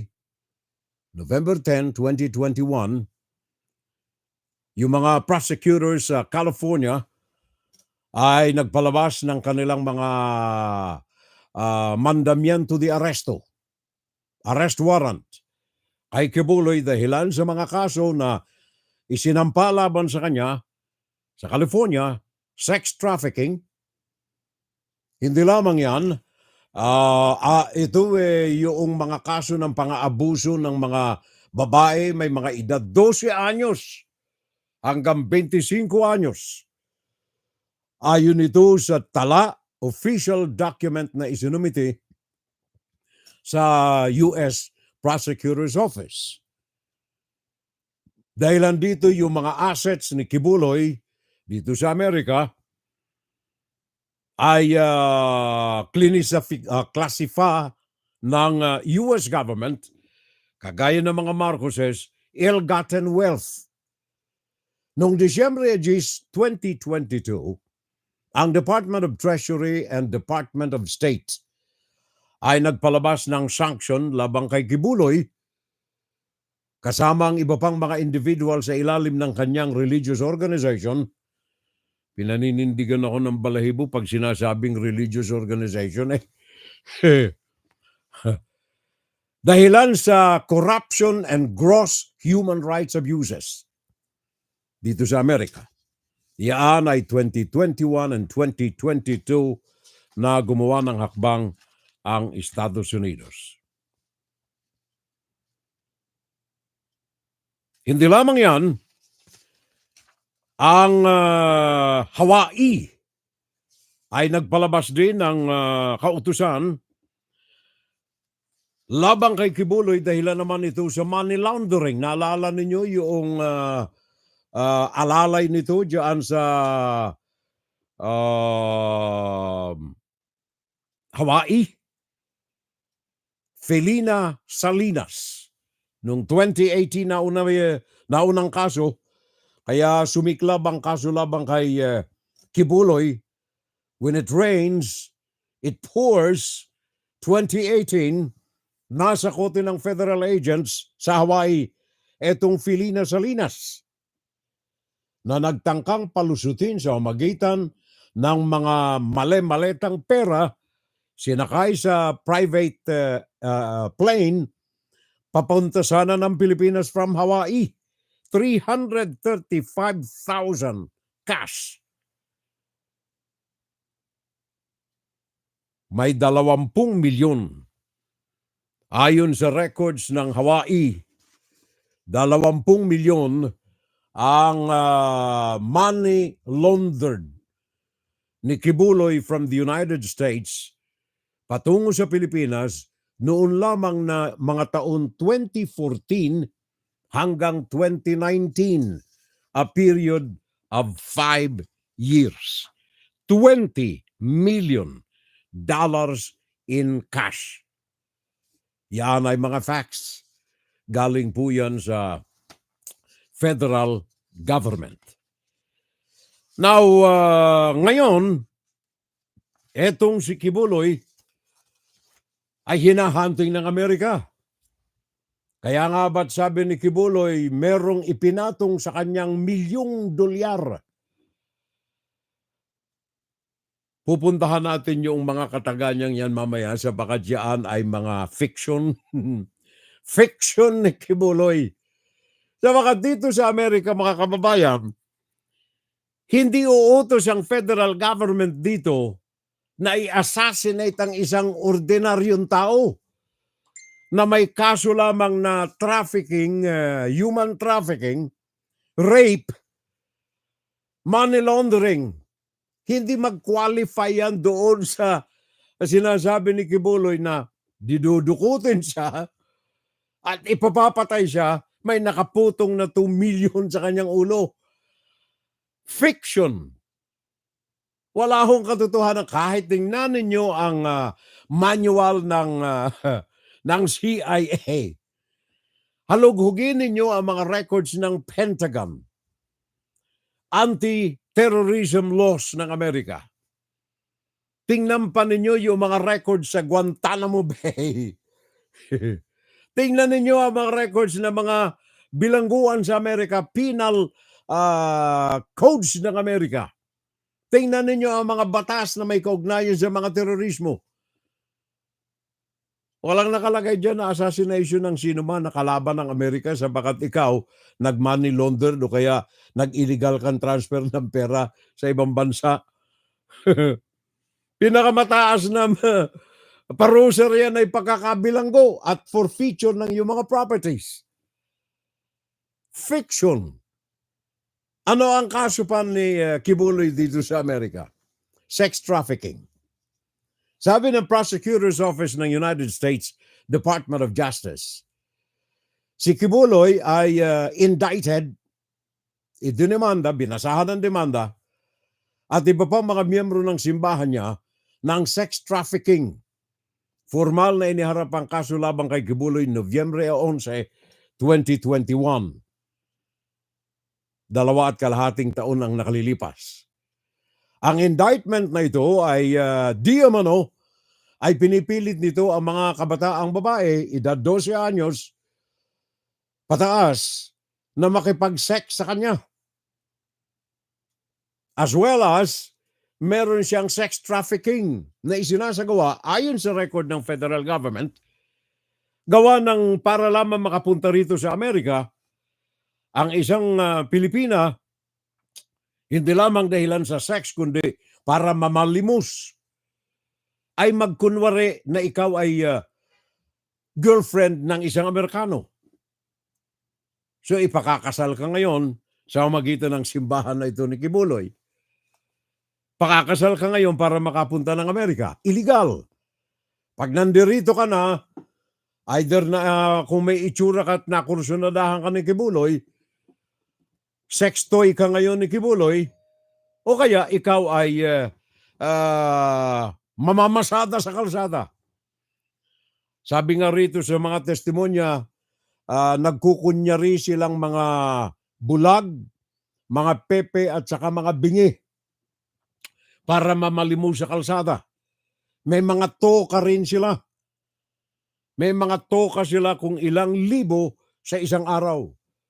Pag hindi mo natupad yung toka sa iyo, aabutin ka ng parusa sa kamay ng mga tauhan ni Quiboloy or mismong galing sa kanya. Prosecutors have stated that they will also retrieve Quiboloy's U.S. assets originating from ill-gotten wealth. Dahilan dito sa mga pamamalimus na ito.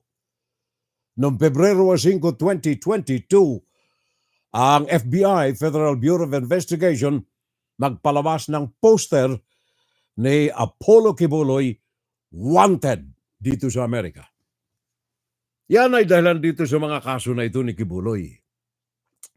Now, kung ang mga kinakalap nitong mga pinipuwersa na mamalimus diyan dito sa Amerika at sa iba pang mga bansa, by the way, di lamang sa Amerika, ha? Meron siyang mga periodiko na nagpapalaganap ng kanilang samahan sa iba't ibang panig ng daigdig. At ito'y hindi lamang dito sa Amerika ginagawa, kahit sa ibang mga bansa na kaya nilang lukuhin ang mga tao. Kaya dahilan dito sa mga records na itong na-compile, na pagsama-sama ng federal courts dito sa Amerika, may mga sanctions na tinanggap ang samahan ni Quiboloy at si Quiboloy mismo. Lahat ng mga ari-arian, properties at mga intereses ng kanyang organisasyon sa Amerika ay kinumpiska ng Amerika. Any entities directly or indirectly owned or even 50% owned by Quiboloy and the organization, kinumpiska ng Amerika. Lahat ng mga contributions, provisions of funds, goods and services na nakolekta at nagbenepisyo si Quiboloy ay kinumpiska rin ng Amerika. Higit sa lahat, wanted person si Quiboloy dito sa Estados Unidos. Sanction labang kay Quiboloy dito sa Estados Unidos. Malawak ho ang coverage ni Quiboloy, hindi lamang siya umasa sa Philippine money.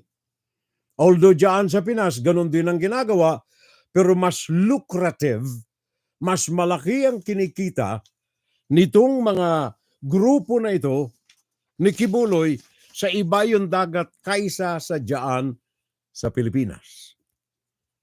Ngayon, ang fake na sinasabi ni Quiboloy, totoo naman itong mga pangungulekta namin, pero hindi puwersahan. Fiction, sabi niya. Fiction itong mga charges sa akin ng Amerika. Hindi totoo. Sabagat ang aking mga nakukolekta, sabi ni Quiboloy, para sa mga mamamayan na mga Pilipino para makatulong kami. May nabalitaan na ba kayo riyan na natulungan ni Quiboloy sa Pilipinas? May nabalitaan na ba kayo riyan? Fictions of Quiboloy. Ano ang facts, mga kababayan, ni Apollo Quiboloy? Eto by the way, si Quiboloy, yung mga magulang nito, mga kapampangan ng mga magulang nito, nanay, tatay, parang Ed Tulosa. Mga kapampangan ng nanay, tatay nito, pumunta ng Davao para maghanap buhay sabagat walang kinabukasan na nakikita ang tatay ni Quiboloy sa Pampanga. So pumunta sila ng Davao at doon ay mga pusikit silang mga tagasunod ng Pentecostal Church, United Pentecostal Church. By the way, ito ay itinatag dito sa Amerika. American brand ang Pentecostal Church. Pero sa Pilipinas, nagtayo ang ilang mga kadugo nating mga Pilipino. Isa rito yung mga magulang ni Quiboloy. Si Quiboloy, si Apollo, ay naging miyembro rin ito sa batang edad. At nung siya 25 anyos, namuno siya sa youth group ng Pentecostal Church. Kaya lamang iba ang pamamalakad nitong si Apollo Quiboloy, sinipa siya ng Pentecostal Church. Sa ikalawang pagkakasipa sa kanya, tumiwalag na itong si Quiboloy, nagtayo ng kanyang sarili na samahan na, I don't know kung ito ay Pentecostal pa rin, pero ang tawag niya rito anong tawag niyan? Yung kanyang simbahan? Kingdom of Jesus Christ. Pinaninindigan ako ng balahibo pag ito ay nababanggit ko yung pangalan niyan. Kingdom of Jesus Christ. Ang kanyang sabi, ang kanyang pinangangalandakan sa mga tauhan niya, para sa bayan, para sa mga mamamayan, iligtas ang kanilang kaluluwa sabagat ako ang anak ng Diyos. Patawaran tayo. Pero yung anak ng Diyos, taliwa sa ginagawa ng tunay na anak ng Diyos. Facts. Saan napupunta yung mga milyon-milyon na nililikom nito sa mga pagpapalimos ng kanyang mga tauhan, na mga nabulagan, natakot sa kanya? Saan napunta yung milyon-milyong dolyar, hindi Philippine money, dolyar? Galing dito sa Amerika, galing sa Europa at iba pang mga bansa na kung saan lumaganap ang kanyang pamamalimos na puwersahan. Ano ang records na nakuha natin dito? Mga properties and assets of Apollo Quiboloy. Cessna Citation Sovereign. Eroplano ito. Private aircraft. Market value 20 million US dollars. Cessna Citation Sovereign. Sa kanya ito. Hindi ito sa taong bayan. Helicopter. Ito yung sinasakyan, sabi nung isang testigo ni Apollo Quiboloy, ni Risa Ontiveros. Etong Cessna helicopter nito, Bell 429. Ito yung sinakyan ni Sara Duterte at saka ni Rodrigo Duterte nang pumunta sa kanyang mansion, 10-hectare mansion sa bulubundukin ng Davao,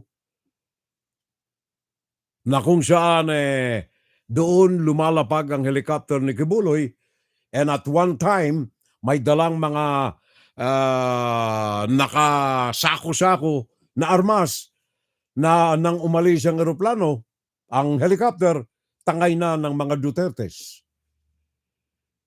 Bell 429 helicopter.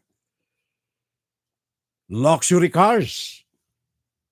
Mga mamahalin, Mercedes-Benz, Porsche, at kung ano-ano pa. Kaya kung mapupuntahan ninyo yung garahe ni Quiboloy diyan sa kanyang palasyo sa Davao, mamamangha kayo eh. Mahaba ang kanyang garahihan. Ang disenyo ng kanyang garahe maganda. Pampalasyo talaga. At hindi lamang sa Pilipinas, by the way, dito sa Amerika, ayon dito sa federal government, U.S. Real Estate Holdings ni Quiboloy. $1 million mansion sa Calabasas, California. Etong Calabasas po, hilera ito dyan sa California, Hollywood, sa may karagatan ng Pasifiko, na ang mga bahay dyan, milyon-milyon eh. Diyan nakatira ang mga pamusong mga personalities sa movies, sa television, sa politika. $1 million mansion sa Calabasas, California, pag-aari ni Apollo Quiboloy.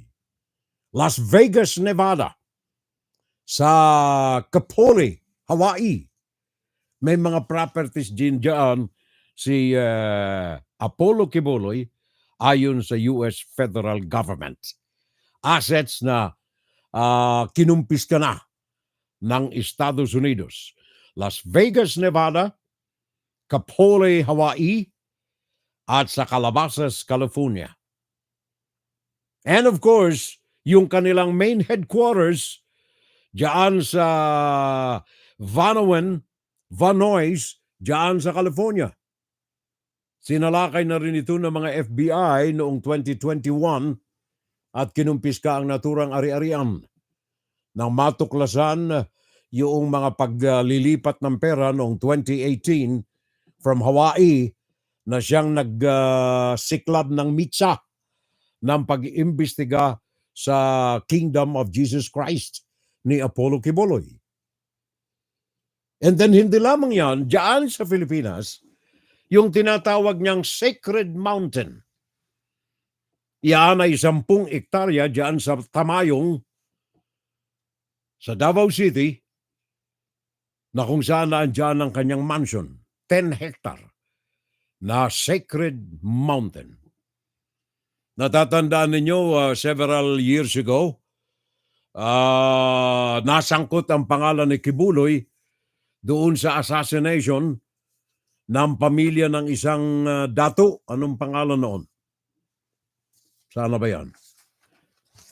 Merong dato riyan na katabing lupa, pag-aari, ancestral properties ng mga natives diyan sa, there you are, diyan sa Davao, na kung saan ay naisbilhin daw ni Quiboloy. Kaya lamang ayaw nitong mga may-ari na ibenta kay Quiboloy, natagpuan na lamang na patay ang buong pamilya, massacred na mga di umunoy mga miyembro ng NPA, pero sabi nila mga tauhan ito ni Quiboloy, unresolved case ng pamilya na massacred kapitbahay ni Quiboloy diyan sa Sacred Mountain. Ang ilan pa sa mga properties ni Quiboloy noong 2000, 24 years ago, may itinayo si Quiboloy na eskwelahan, Jose Maria College. Pinangalan ito sa kanyang nanay. Hindi lamang yan, meron siyang Sunshine Media Network International. Siya ang presidente, siya ang CEO, at saka 17 na radio stations sa buong bansa. Radio stations, pare ko. Si Quiboloy. Dalawang mga newspapers, ito yung binanggit ko kanina, na ang isa rito ay Pinas. Yung isa ay sikat, yung Pinas ay global. Ayon sa mga records na nakuha natin, ang Pinas ay pinamamahagi ng kanyang mga tauhan sa Kingdom of Jesus Christ sa iba't ibang panig ng daigdig.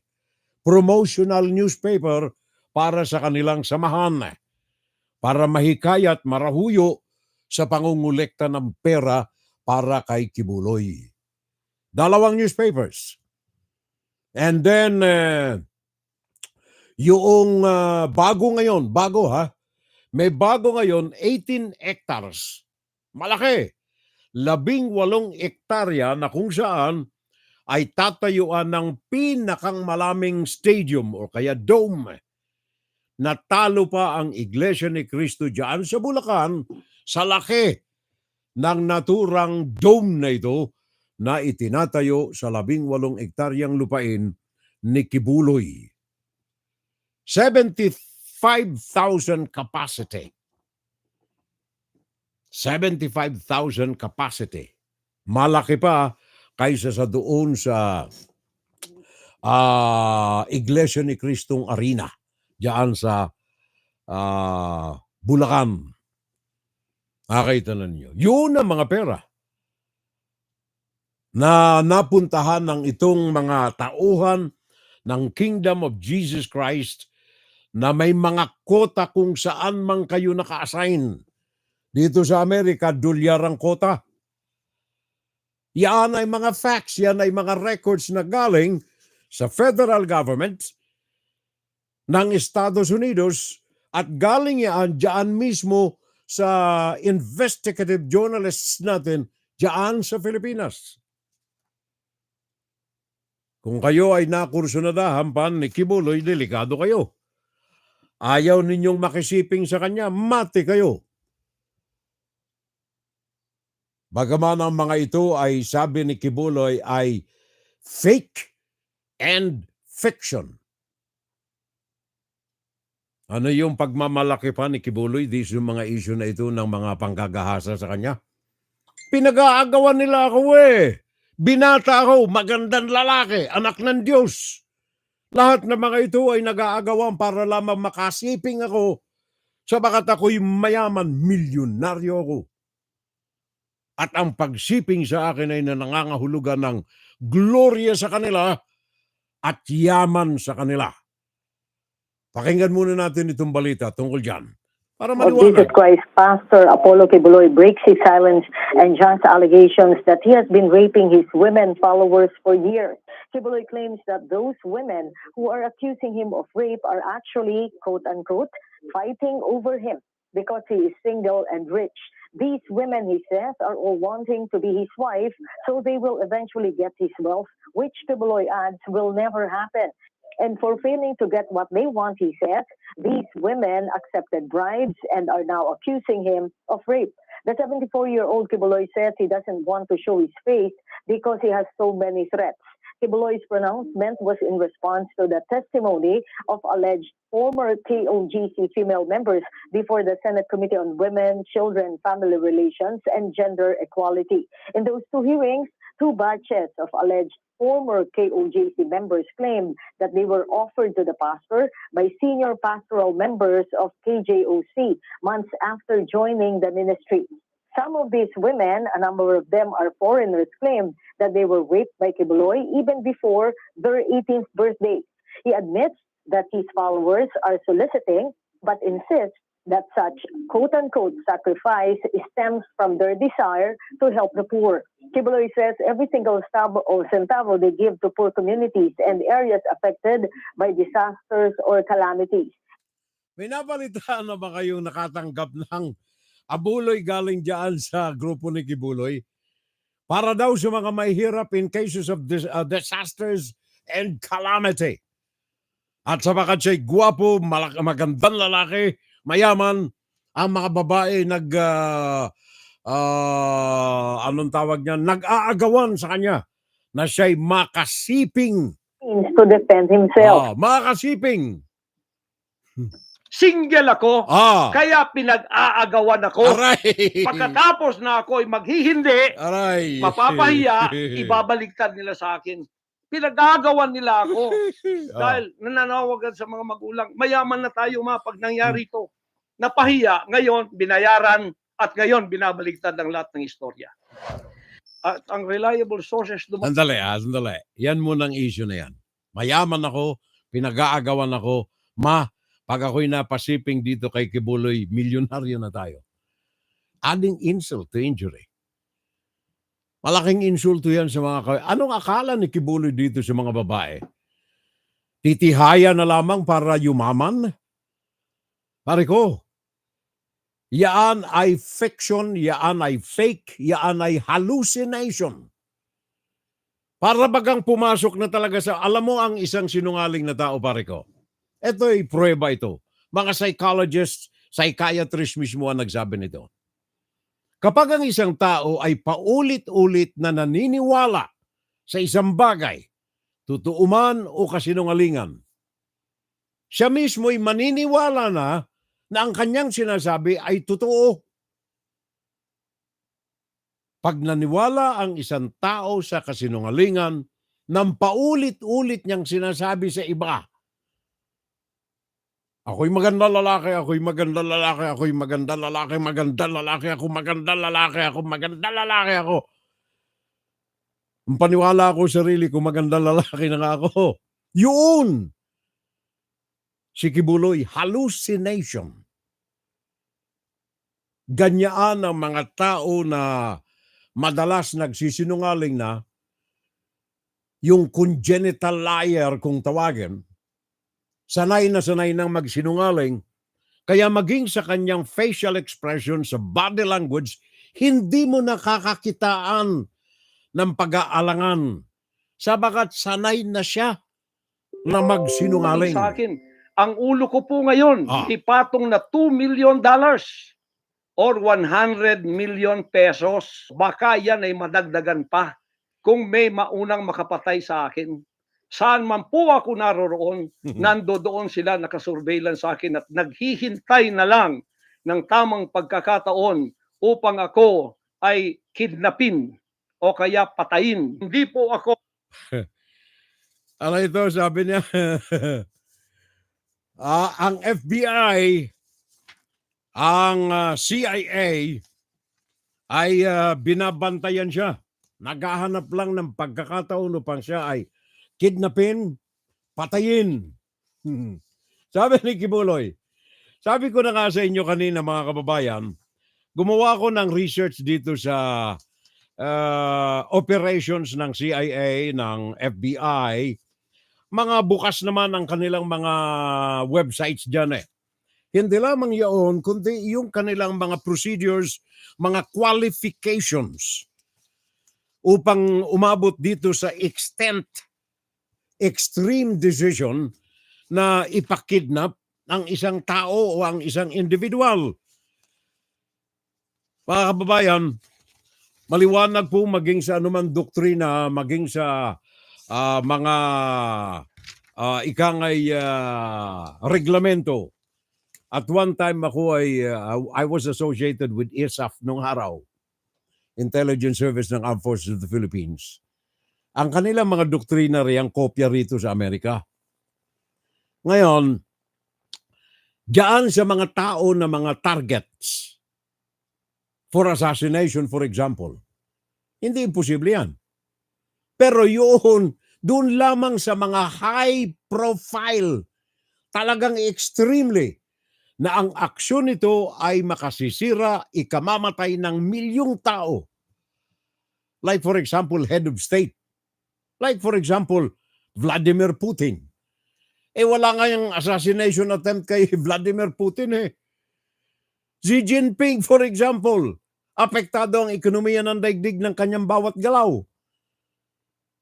Walang mga assassination dyan. Sino si Apollo Quiboloy para pagaksayahan ng panahon na 2 million para lamang ipapatay ng CIA, ng FBI?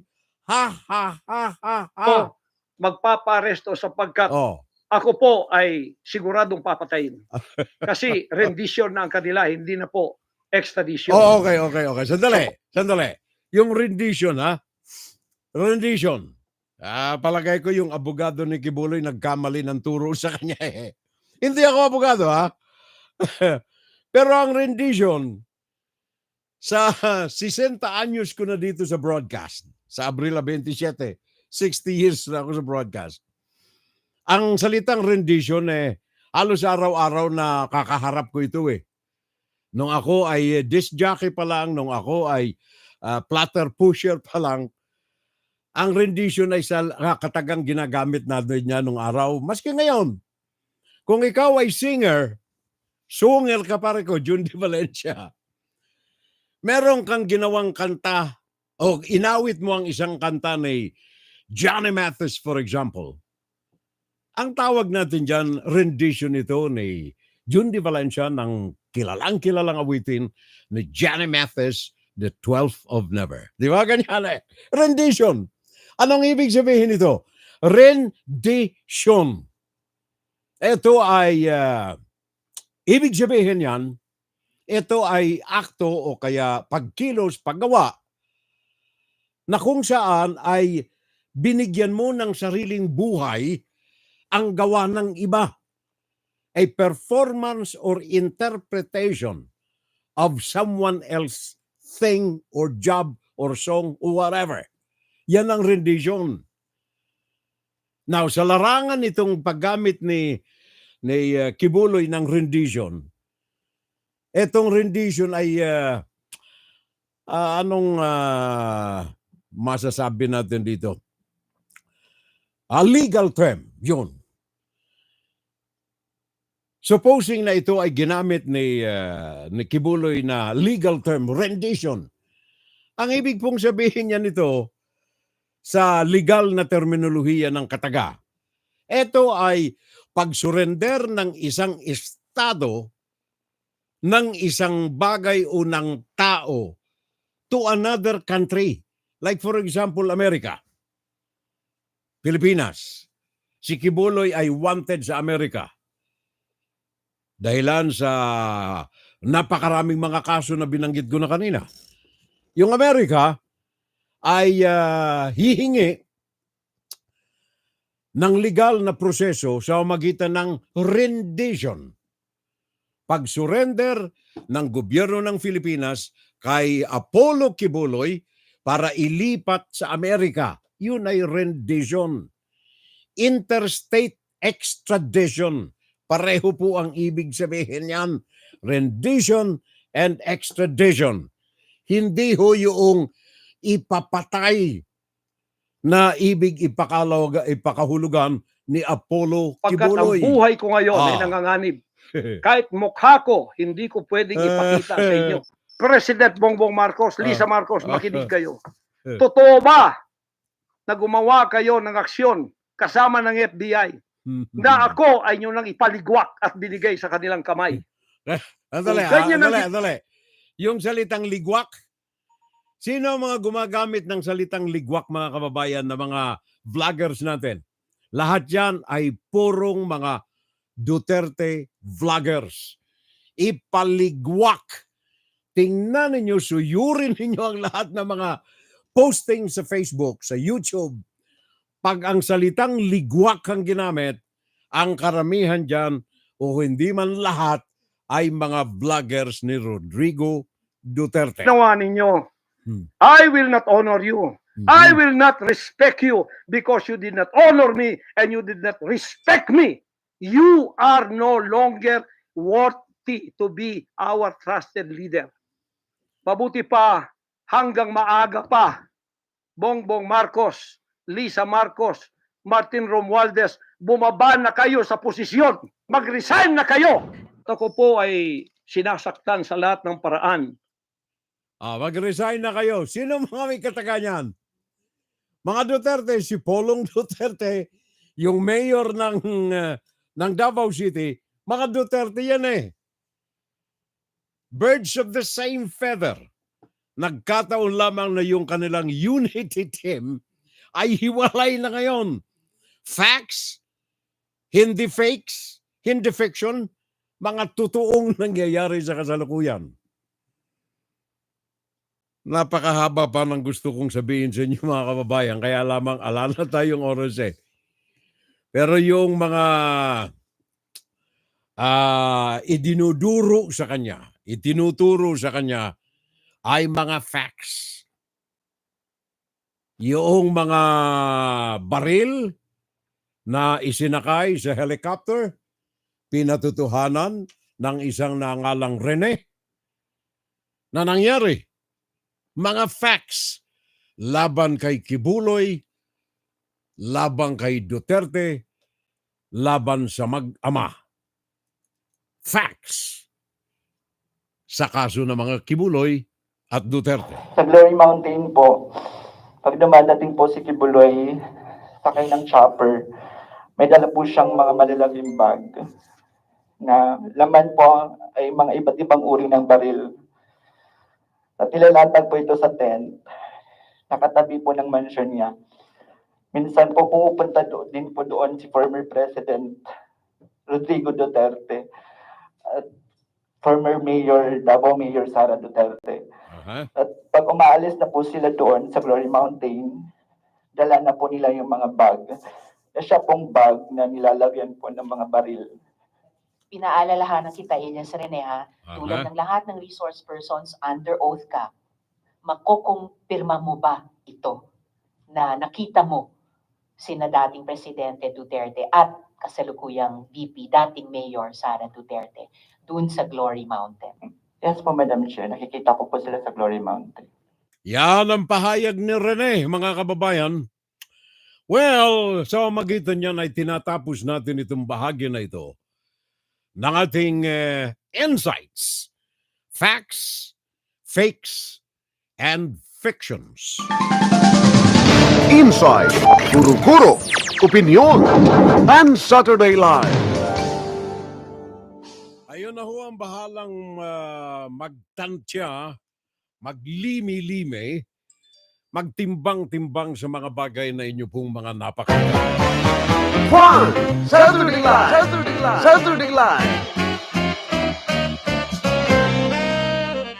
Sabi ni paring Jun de T. Valencia, birds of the same feather are the same birds. Pakinggan si Pirel Salvo tuwing Sabado dito sa FGS Web Radio para sa mga Pilipino. Okay ka paring Jun D. Kaya medyo nag-pause ako ng konti para may konting drama eh. Birds of the same feathers are the same birds. Puso ko sa bayan ko. Ito na ninyo mga kababayan ko. Nancy, thank you so much too. Maraming salamat. Kumusta na lamang sa mga kaibigan natin dyan, Nancy, sa lahat ng mga kaibigan natin at sana'y pagpalain tayo ng buong may kapal. Alam mo, pag nakakakita ako ng mga apelyido ng mga kaibigang Chinese, naalala ko ang Diyos eh. Gawa ng the other day, meron akong kahuntahan sa messenger sa Facebook. Pinakilala sa akin na lumusot sa south border sa Mexico. From China, Maring Nancy. From China. Isang nanay, isang tatay, at saka isang 3 taong gulang na anak na babae. Nakipag-chat sa akin the other day, pinakilala ng isang kaibigan kong Chinese na nakabase sa San Diego. Sabi niya, kinukup-kup niya ito sapagkat lumusot sa magitan ng South Border. Yung pure-blooded Chinese, hindi makapagsalita ng English. Tumakas sila sa China dahilan sa religious persecution. Katoliko siya, yung pamilyang yun. From China, umabot sila ng 40 days makapunta ng Amerika. Alam mo, ang kanyang sinabi, pinakita pa sa akin yung video niyang kinuha sa iPhone. Nung sila'y makatawid doon sa fence between Mexico and Texas, nung makatawid siya, ang una niyang i-video sa kanyang sarili at sa kanyang asawa at anak na babaeng 3 taong gulang. Thank you, God, sa wikang Chinese. Thank you, God, I'm in America. Gawa ng ang tatlong ito, iniwanan niya yung nanay niya, tatay niya doon sa anong lugar yan? Wuhan? Hindi ko na maalala yung lugar. Pero katabi ng Beijing. Sila raw madalas ay sinisita ng mga otoridad at pinagbabawalang magdasal. Kaya napilitan sila. At ito, ayon sa kanya, hindi lamang siya ang ganitong uri ng experience, napakaraming iba pa. Kaya saludo ako sa inyo, mga kadugo natin riyan. I'm not a Chinese. In fact, I hate the Chinese Communist Party. Pero ako ay marami akong kaibigang mga Chino na kumikilala ng kalayaan, ng kanilang puso, ng kanilang pananalangin, ng kanilang pananampalataya, ng kanilang damdamin, at ng kanilang gusto, kalayaan. Kaya nandirito sila sa Amerika. Ayon nga sa record na natanggap natin, great majority ng mga foreigners from Asia galing sa China na pumapasok illegal sa south border ng Estados Unidos. Pakinggan si Firel Salvo tuwing Sabado dito sa FBS Web Radio para sa mga Pilipino. Thank you very much, Nance. Maraming salamat at mabuhay kayo. God bless us all, ha? Mga kaibigan natin dyan. Ano ito? Sabi ni parang Junior rendition, also known as cover. Music-wise, yes. Sabi yan ni parang Vic Del Rosario ng Vicor. Alala ko, Vic Del Rosario. At saka Buddy De Vera ng Alpha Recording. Ayos yun pare ko eh. Raquel Pangilinan Blantucas, Style Teves na pagsisinungaling parehong-pareho. Ano ito? Narcissistic personality disorder ang meron si Quiboloy. Talamak pala ang sayad nitong patron ng mga Duterte, sabi ni Maring Mirna Guillermo. Okay yun, Mariko, ha? Talamak ang sayad. Puso sa bayan ko. Talamak ang sayad, ha? Baka following the footsteps ni Jeffrey Espinas Epstein is charged and jailed. Ano, Mariko? Jeffrey Espinas. Jeffrey Epstein. Epstein pala. Akala ko Jeffrey Espinas eh. Pare ko, nagkamali. I'm sorry. I apologize. The guy committed suicide in jail. Yep. Mabigat pala itong patron ni Duterte, sabi ni Maring Mira. Ang isda ay nahuhuli sa bebeg. Kaya si Quiboloy ay huling-huli. Sa kanyang mga salita ngayon, sabi ni Batcom Quezon Talagit. There you are. Sabi nga pala ng House, ito House hindi sirado. Ng House na rin ito. Sabi ng House o kaya ng Kongreso, handang-handa sila na gumawa ng hakbang laban sa tele-evangelist Apollo Quiboloy, kasama na ang pagsasangat ng kaso laban sa kanya with contempt. O kaya ang pag-utos na pag-aresto sa kanya kung hindi ito susunod sa subpoena ng Kongreso rin. Kongreso. hindi ng Senado. Pakinggan natin si Joyce Balanzeo. A lawmaker warns Quiboloy may face arrest if he will not appear in the next House hearing on the alleged franchise violations by media network SMNI. Upon if next hearing, absent po ulit siya, I would say I think ready po yung committee to seek po for to cite in contempt and seek the subsequent arrest. House lawmakers urged the embattled pastor to attend the next hearing scheduled on March 12 to shed light on issues hounding the network. We don't take issuance of subpoena lightly. We only issue subpoenas if there is a deliberate dismissal or rejection or ignoring the invitation of the House of Representatives. That's the last recourse. And his presence is very, very vital in the ongoing committee hearings para mas makita yung buong picture po ng pagdating po doon sa usapin ng violations ng SMNI. Many believe Quiboloy owns SMNI, but the network's lawyers deny this. Both the House and Senate has issued a subpoena for Quiboloy. Joyce Balancio, ABS-CBN News. Thank you, Joyce. Maraming salamat. Consulate Saturday. Ito ay alas 9 ng umaga hanggang alas 2 ng hapon. Ngayong araw pa lang ito eh. Wag na, paso na eh.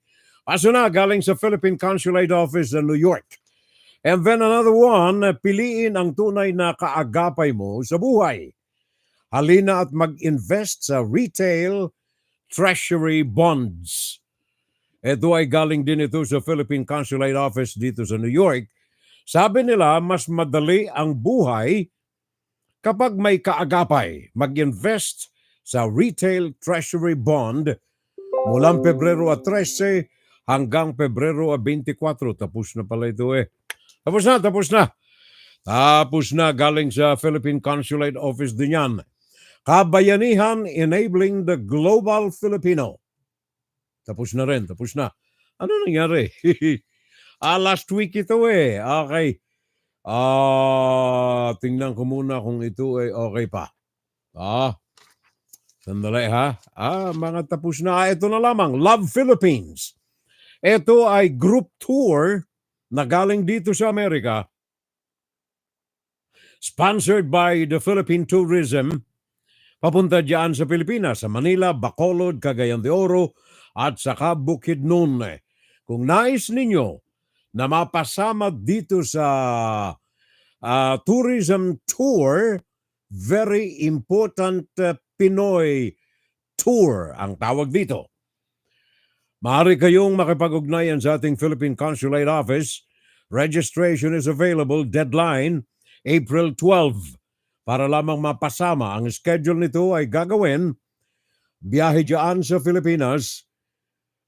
Embark on an unforgettable journey with the 2024 very important Pinoy tour in the Philippines. Register now and secure your spot. Okay?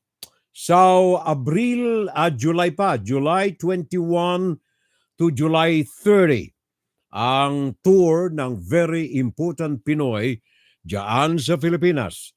July 21 to July 30. Registration is going on until April 12 this year. Kung nais ninyong mapasama doon sa very important Pinoy. Sponsored by the Philippine Tourism. Going to the Philippines. Pakinggan si Firel Salvo tuwing Sabado dito sa FGS Web Radio para sa mga Pilipino. Meron pa ba tayong mga nakakaligtaan dito? Sandali ha, sisilipin ko lamang sandali. Mga partners riyan, with your indulgence, Pacho Pasya. Okay pangalan pare ko. May rhythm pa ha. Pacho Pasya. Okay, thank you. Thanks for the company. Thanks for watching. And then Gem King. Salamat din pare ko sa pakikipagkatuwaan sa atin. Angelito Mora. Also with us, Angelito Mora. And then vlog ng Pasig. Aba pare ko marami akong kaibigan vloggers. Napakarami akong mga kaibigang mga vloggers. In fact, yung iba sa kanila, sabagat mga bata pa, siguro itong vlog ng Pasig, bata rin ito eh. Ang tawag sa akin Tatang. Tatang Pio, ang tawag sa akin ng ibang mga vloggers riyan eh. Parikoy, welcome sa show. Vlog ng Pasig. Pakikalabit naman yung mga subscribers mo riyan. Pariko, vlog ng Pasig. Na ikangay pakinggan itong post natin either dito sa Facebook o kaya sa YouTube. Alright, Fiorel Salvo, F-I-O-R-E-L Salvo, yan sa YouTube. And then Reynaldo Malinao, baka ito'y taga-Albay ha? Marami akong mga kaibigan riyan na taga-Albay, taga-Tiwi. Ang apelyido'y mga Malinao. Ito'y Reynaldo Malinao. And then si Mamet Tizon. Thank you. De Vera Mondala Leo de Lope Parekoy. Tahimik ka lang dyan, ha? Tahimik ang kaibigan ko.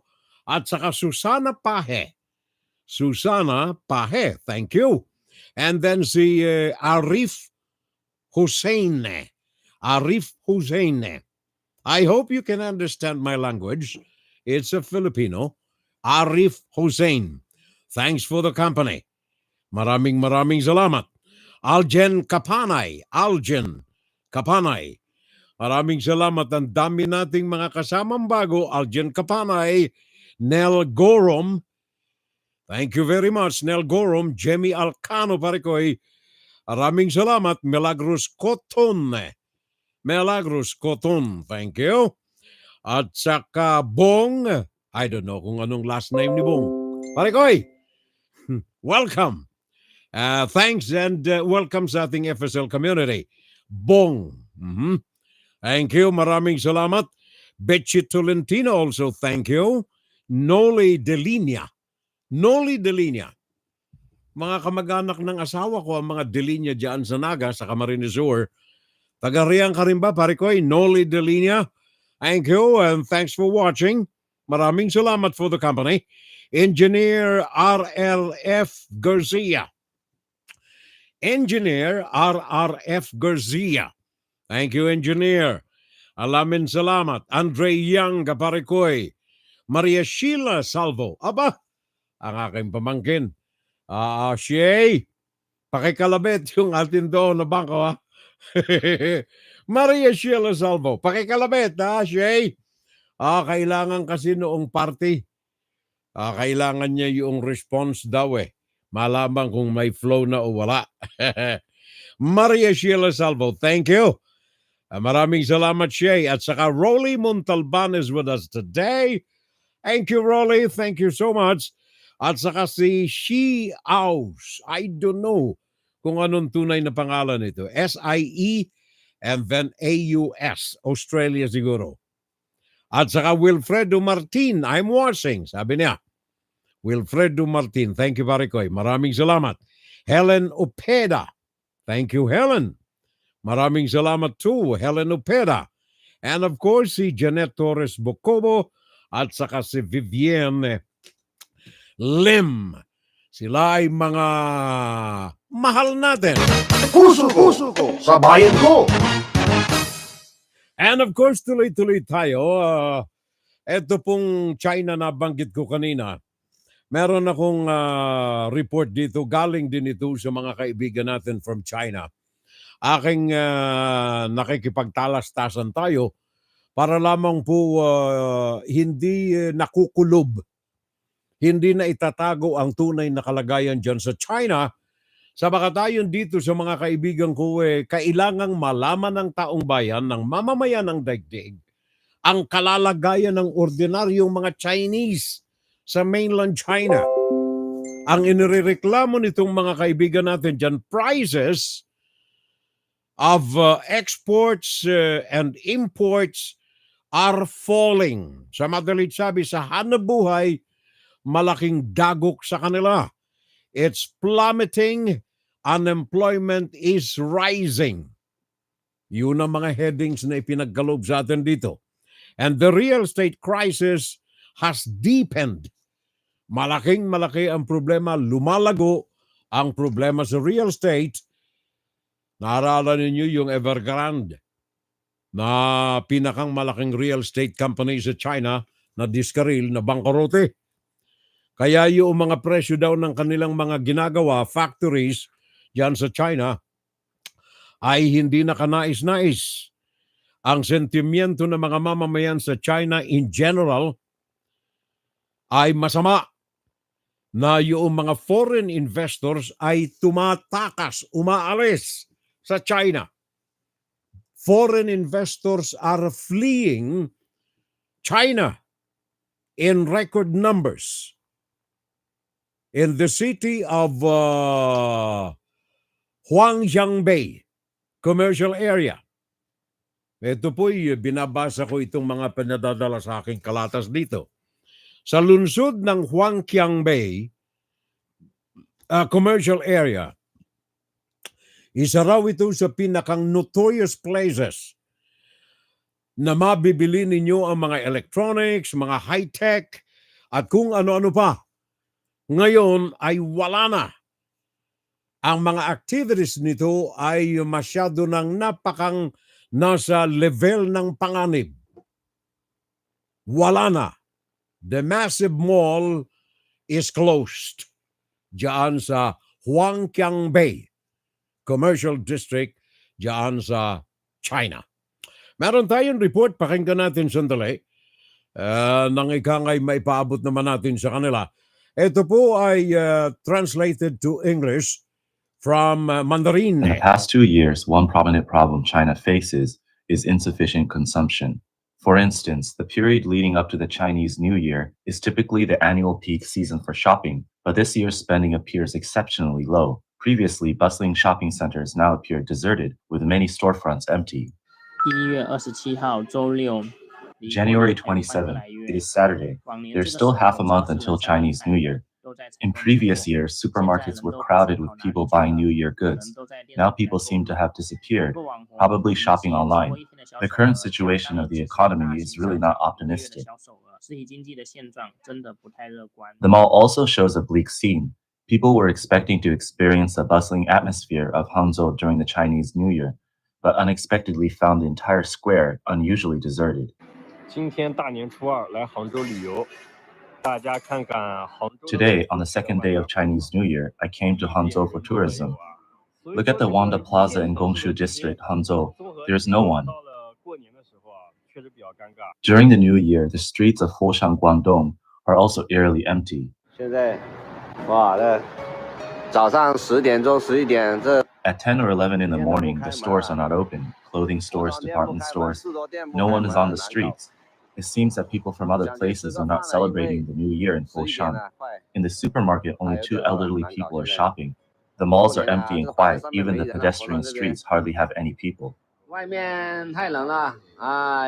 It is too cold outside, so I came into this mall to warm up a little bit and also to shop a little. But I did not expect inside such a big, luxurious mall, there are not many people. During the New Year, the streets of Shenzhen are similarly deserted. Additionally, some people pointed out that traditional New Year markets are also lacking the usual crowds and lively atmosphere, with businesses not doing well as in previous years. What's going on this year? Last year, around the 20th day of the 12th lunar month, gifts were selling like hotcakes. This year, look, there's nobody, no one on the streets, not even in the supermarkets. Are people not celebrating the New Year this year? Yan ang report na natanggap natin galing mismo sa mainland China, mga kababayan ko, sa magitan ng ating mga contacts dyan sa Hong Kong. Ang tunay na kalalagayan ng negosyo ng economy dyan sa China sa kasalukuyang mga panahon. Yan ay pinaabot natin sabagat pakiusap na rin itong mga kaibigan natin na kung maaari sabagat wala silang outlet na maipaabot ang tunay na kalagayan ng China sa mga ordinaryong demokratikong mga nakikinig, kaya't pinagkakalooban natin ang panahon itong mga bagay na ito. Mga bagay na ikangay magkakaminsay na kapaninindig balahibo na mapakinggan natin sabagat ang marketing, ang promotion, ang propaganda ng China ay malayong-malayo dito sa mga natatanggap nating mga balita. Economic downturn in China, for example. Sabi nga rito sa isang report, Shanghai luxury hotels and restaurants nasa crisis period. 1 million closures and economic downturn sa larangan ng hotels and restaurant business. Siguro ipaabot ko na rin ito. Sandali ha, bago tayo tumuloy-tuloy sa iba pang mga balita. Go ahead. The continued downturn in China's economy and the struggles of the real estate sector have hampered economic recovery and severely impacting the hotel industry in China. Today, let's take a look at the Kixing International Business Hotel in Pingxian, Jiangxi. It used to be bustling with business travelers, but now it's deserted. The hotel once had a fountain at its entrance and is really beautiful, especially at night. Now, the fountain is abandoned and weeds have grown at the entrance, indicating it hasn't been maintained for a long time. This hotel was famous locally and situated in a prime location. Unfortunately, it has closed down.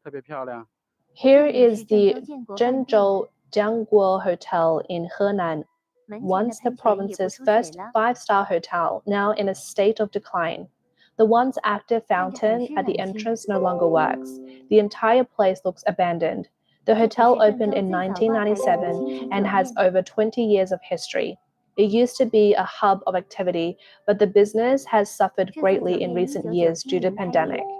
Let me tell everyone some unfortunate news. Wenzhou's iconic Jiangjun Hotel has officially announced its closure.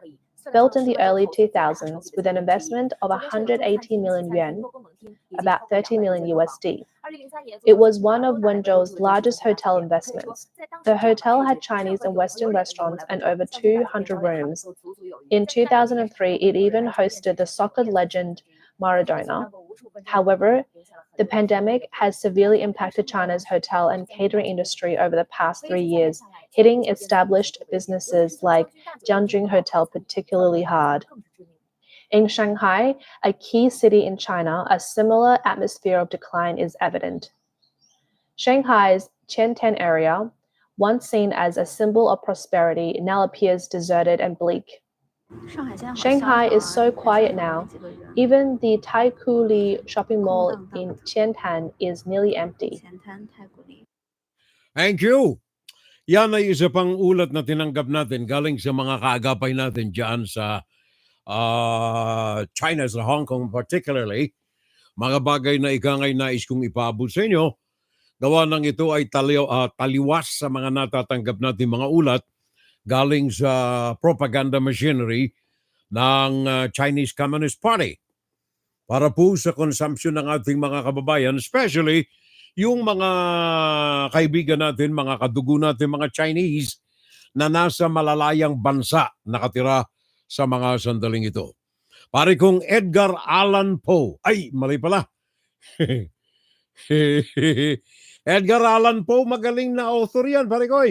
Nung high school kami, Nung high school kami ni Mrs. yan, isang libro na ginawa naming, anong tawag niyan? Book report. Edgar Allan Kalingking ang ibig kong sabihin. Edgar Allan Kalingking.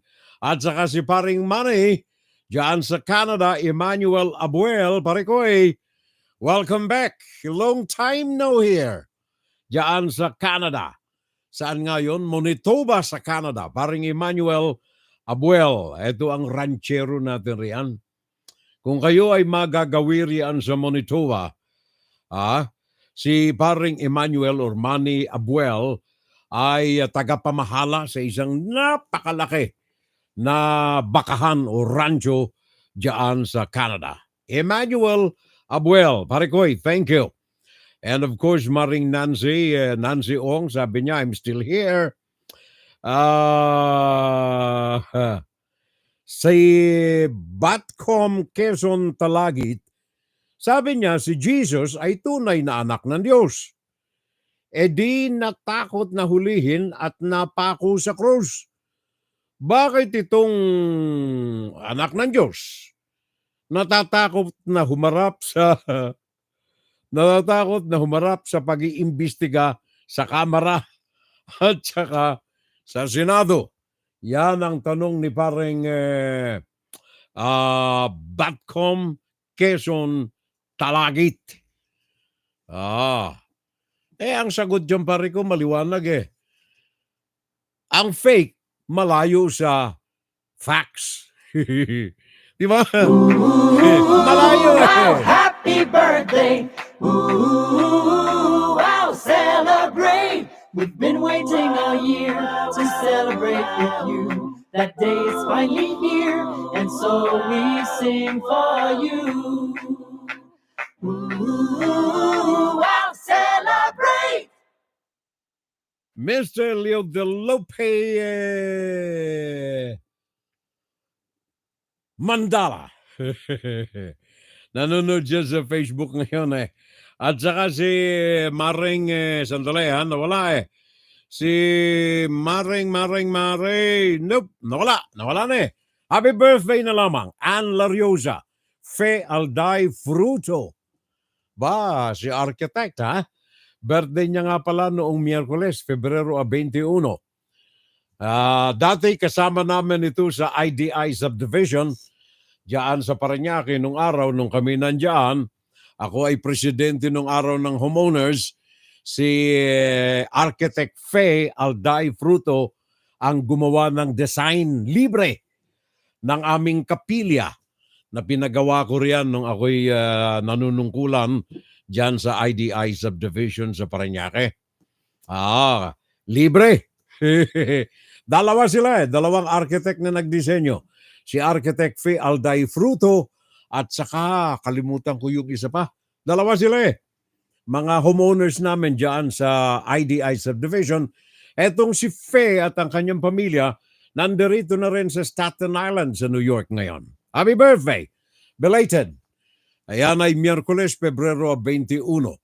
Nung Webes naman, Estrella Desiree, Ruby Banderas, Panama, Casey Chong, Ava Villanueva, si pare nanay Joji Isla, Leonor Orios, George Del Fierro, George de Guzman, happy birthday in heaven, pare ko, George de Guzman, at saka si Alfredo Gabot. Yung nabanggit ko kanina na batikang journalist na nag-tour sa atin sa Metro Manila the last time I was there in 2018. Alfredo Gabot, happy birthday sa kanya, Pebrero 22. Kahapon Friday, Angelita Dawatis Gabaya, Iris Salvo, Ariel, Brian Claros, Eleanor Fernandez, Mary Joy Aguhob Salvo, Flor Delis Lantin, Dr. Rodolfo Manigsaka, Liza Carino. Marami sila. Ramona Gapasin, Eva Vivar, ba yung aking idol ha?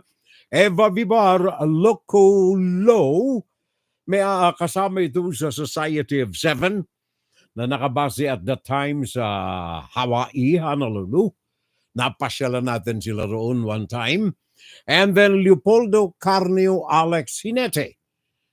Happy birthday sa kanila kahapon araw ng Friday.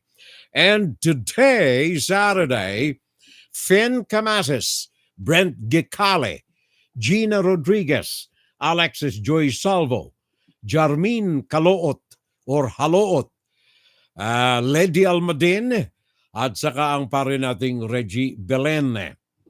Magaling na insurance advisor ito, Reggie Belen. Happy birthday sa kanila, Lady Almadin, Jasmine Halo, Gina Rodriguez, Brent Gicale, Finn Camasis, Alexis Joy Salvo. Happy birthday today, Saturday. And tomorrow naman Sunday, Romel Buenaseda, Jerome Nambatak, Christian Lagumbay, David Severo, Ajat Jimenez, my friend Luke Landolfe of Face to Face Band USA. At saka ang kilalang artista natin, Maricel Soriano, birthday nila bukas Sunday. On Monday naman, si Mel Mirano, Giselle Verdiflor, Edmond Sevilla, Catherine Leonor Agravante Ugahas or Liagas, Jovenio Cortez, Harvey Bell Andehar, Rosalie Bolanade Benua, Rosemary Ignacio Santander, Sherwin Oresca Mata, Jerome Bugoy, and Juvie Perigurino. Mga may kaarawan yan sa araw ng Lunes. And finally, Martes Joseph Parafina, Gary Alamer, Agatha Marie, Luella Salvo Busalsag, Jolene Salvo, Brittany Jonas Regnem, and San Hernandez. Sila mga may kaarawan Martes. Salamat sa inyong lahat and happy birthday, and also to those who are celebrating the birthday today na hindi po nasa listahan namin. Happy birthday! Ooh, wow, happy birthday. Ooh, wow, celebrate. We've been waiting all year to celebrate with you. That day is finally here, and so we sing for you. Ooh, wow, celebrate. Nagmamalaki itong aking partner. Parang June de Valencia, sabi niya si Maricel Soriano, pare. You know, we just had a scene in Linlang at Kapamilya. Magaling kang artista, pare ko eh. Kaya mga partner mo, mga big time na mga pangalan eh. Maricel Soriano and June de T. Valencia. Kita mo na? Sa mga residente at mga bumibisita sa Pampanga at Bulacan, kung may okasyon o wala man, kung ang hanap ninyo ay masasarap na breads, cakes, or pastries, tandaan ang pangalan, Armenia's Bake Shop. Armenia's. Sa Armenia's, makabibili kayo ng mga dekalidad na breads, cakes, or pastries. Sigurado, makukontento kayo sa mga breads, cakes, or pastries ng Armenia's kahit ikumpara pa ninyo sa iba. Subukan na ninyo. Tunay ninyong maiibigan. Bili na, order na, grab food na, now na. Armenia's Bake Shop. Bring home the best tasting breads, cakes, and pastries. Visit Armenia's Bake Shop on Facebook for details. Thank you, pare ko, paring June de T. Valencia. And of course, ang Armenia's ay meron pong 6 na sangay sa iba't ibang panig ng Pampanga at saka Bulacan at saka Metro Manila. Diyan sa Pampanga, diyan ito sa Guagua, meron silang sangay. Diyan sa Kingsborough, San Fernando, Pampanga, meron silang sangay. Diyan sa Balibago, Angeles City sa Pampanga, 24 Montang Avenue, meron silang sangay. And of course, One Business Center, 408 Santo Rosario, Angeles City sa Pampanga. Meron din silang sangay sa Unit Number 4, DB Building, 422, MacArthur Highway, Malolo sa Bulacan. And finally, sa Tarlac City, City Walk, Zamora Street sa Tarlac City sa Bulacan. Armenia's, pangalan ng aking pamangkin, pag-aari ng aking pamangkin. Armenia's Cakes, Breads, and Pastries. Sabi nga pala ni paring Batcom Quezon Talagit, pakihabol na lamang pare ko'y belated happy birthday in heaven sa aking tatay si Leonor N. Talagit. Leonor, tatay, N. Talagit. Maricel Soriano. Meron daw silang love scene ni pare kong June de Valencia diyan sa Linlang. Eva Bibar, actress-singer that became a judge. Yep, I do not know her standing now. Sabi ni pareng June de T. Valencia. And then sa YouTube, si Maring Cynthia Herona, sabi niya, good morning na po lamang, good PM. Manoy Furel, I'm watching dito sa Sandrio sa Italy. Ngayon ay alas 5:37. Alas 5:39 na. Diyan ang hapon sa San Andreo sa Italy. Diyos mabalus po na lamang. At saka God bless, sabi ni Cynthia Herona. Si paring Romy Veray, sabi niya, God bless, medyo busy lamang ako ngayon. Nitong nakalipas na 2 weeks, sorry na lamang, pare ko'y no need to be sorry. Hanap buhay, unahin natin. Etong programa pwede nating i-replay. Okay. Paring Romy Veray, maraming salamat. At saka si Leo de Lope Mandala. Good morning, Fiorel. Sabi ng kaibigan natin, pare ko, sa inyo mga lahat, wag ninyong kaligtaan, laging nasa puso. Puso ko sa bayan ko. Kita na ninyo, ang bayan ko, kayo eh. Kayo ang aking bayan eh. Israel, ultimatum, ibinigay sa mga naandyan sa Gaza. Pakinggan si Fiorel Salvo tuwing Sabado dito sa FBS Web Radio para sa mga Pilipino. Sabi ng Israel ni paring Benjamin Netanyahu, sabi niya, binibigyan ko kayo dyan ng ultimatum, kayong mga nandyan na mga Hamas dyan sa Gaza. Ultimatum sa inyo. Yung mga hostages, kailangan na ipakawala na. Meron tayong deadline na ipagkakaloob sa inyo. Palayain ninyo ang mga hostages bago mag-Ramadan. Otherwise, hindi namin nire-respetuhin ang Ramadan at matitikman ninyo ang galit final na ipagkakaloob ng Israel sa mga walang habas na mga killers na Hamas. 130 hostages pa ang nasa kamay ng Hamas. Israel's war against Hamas started months ago in the north of Gaza, and as the fighting continues, Israeli negotiators are headed back to stalled talks aimed at getting the release of up to 130 hostages that Hamas may still hold captive in Gaza. Israel's returning to talks because mediators say Hamas has softened its demands, like a total end to the war. Even so, Israel's goal is to keep going till it has permanently ended the threat of Hamas. Israeli War Cabinet Minister Benny Gantz has repeated his demand that Hamas release all the hostages before the March 10th start of Ramadan. If they don't, he says the IDF will launch its offensive even during that Islamic holy month into its last major target.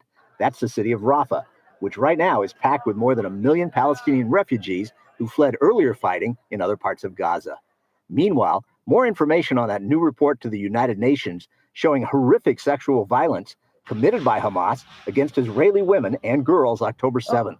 The head of the group issuing the report told CBN's Julie Stahl the brutal attacks included gang assaults and shooting women in their private parts. It was systematic, planned, intentional sexual violence atrocities, very sadistic and very brutal. It's very hard to see that these kind of things happen and the world denies, doesn't care, doesn't believe. Prime Minister Benjamin Netanyahu was dealing with the same issue of getting Israeli evacuees back to their homes, but this time in northern Israel, near the border with Lebanon.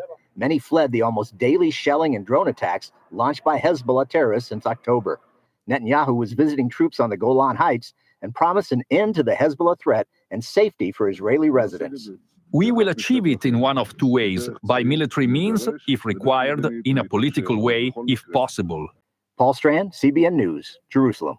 Thank you very much, Paul Strand, dyan sa Israel, Tel Aviv, ang ating kaibigan from CBS News.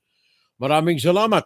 And by the way, nais lamang nating ipahabol, pakigreet na lamang ang aking apo sa pamangkin. Kahapon ay kinilala, recognized at tumanggap ito sa University of Manila, Universidad de Manila, ng karangalan bilang top student ng District Number 2. Sponsored by Powerhouse.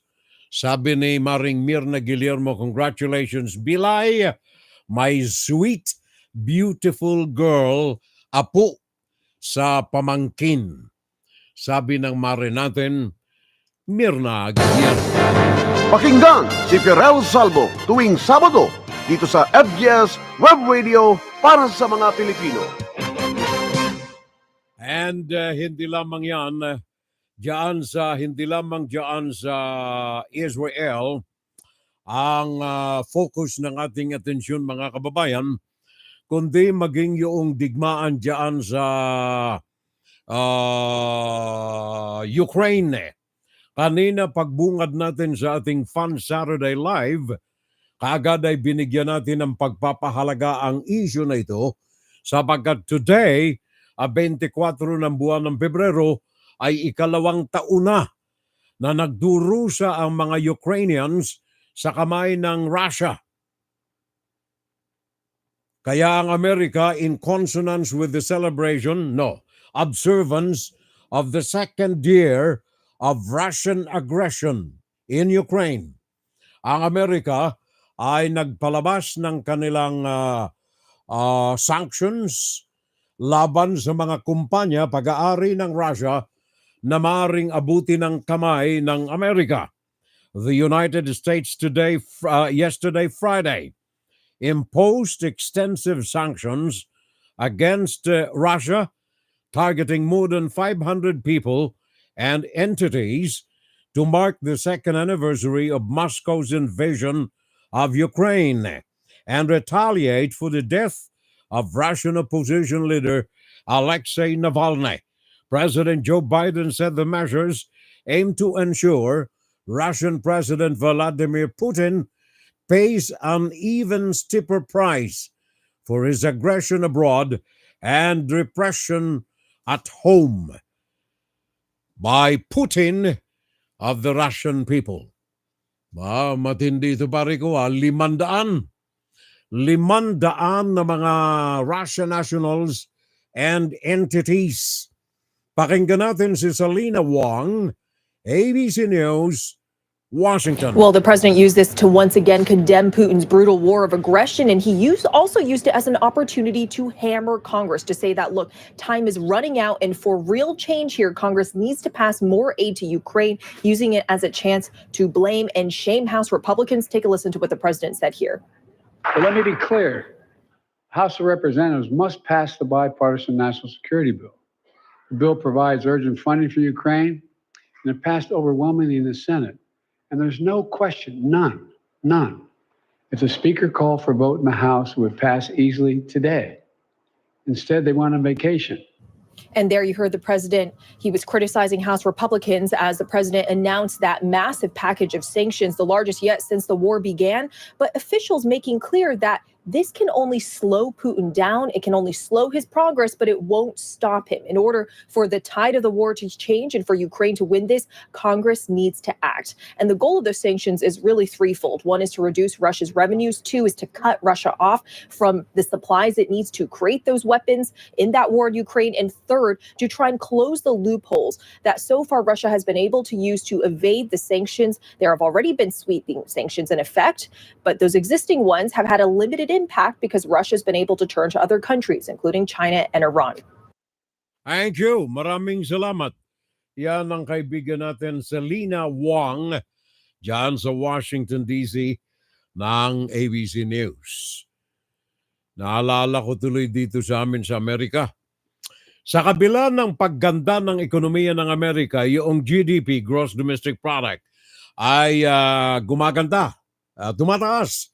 Sa kabila nito, ang tech industry, ang technology industry, ay merong malawakang mga layoffs na mga nagaganap at hindi lamang widespread na layoff, kundi resignations sa larangan ng tech sector dito sa Amerika. Malaki ang mga nagaganap. Ayon sa report, hindi na ipinagtataka ng industriya ng technology sa Amerika gawa ng malawakang mga paglaganap ngayon ng artificial intelligence. Maraming mga kumpanya ang gumagamit na ngayon ng mga artificial intelligence gadgets and equipment sa kanilang mga operasyon sa mga opisina. Dahilan dito ay maraming mga eksperto na mga technicians or mga tech savvies ang mga nangawawalan ng trabaho. Layoff at the start of 2024 signal a dramatic shift in the tech industry. Ito ay sabi ni Jeff Schulman, professor ng University of Washington, Foster School of Business. We are going to continue to see layoffs happening as the future of work environment has changed, as the future of technology has also changed, and as investors' appetite for risk and growth versus profitability is dominating the industry. So sa madaling sabi, yung mga nasa teknolohiya, yung mga gumagamit ng mga tech support, nanganganib na mawala ng trabaho. Ito'y dahilan sa paggamit na ngayon, there are several factors behind the churn, sabi pa nitong si Jeff Schulman.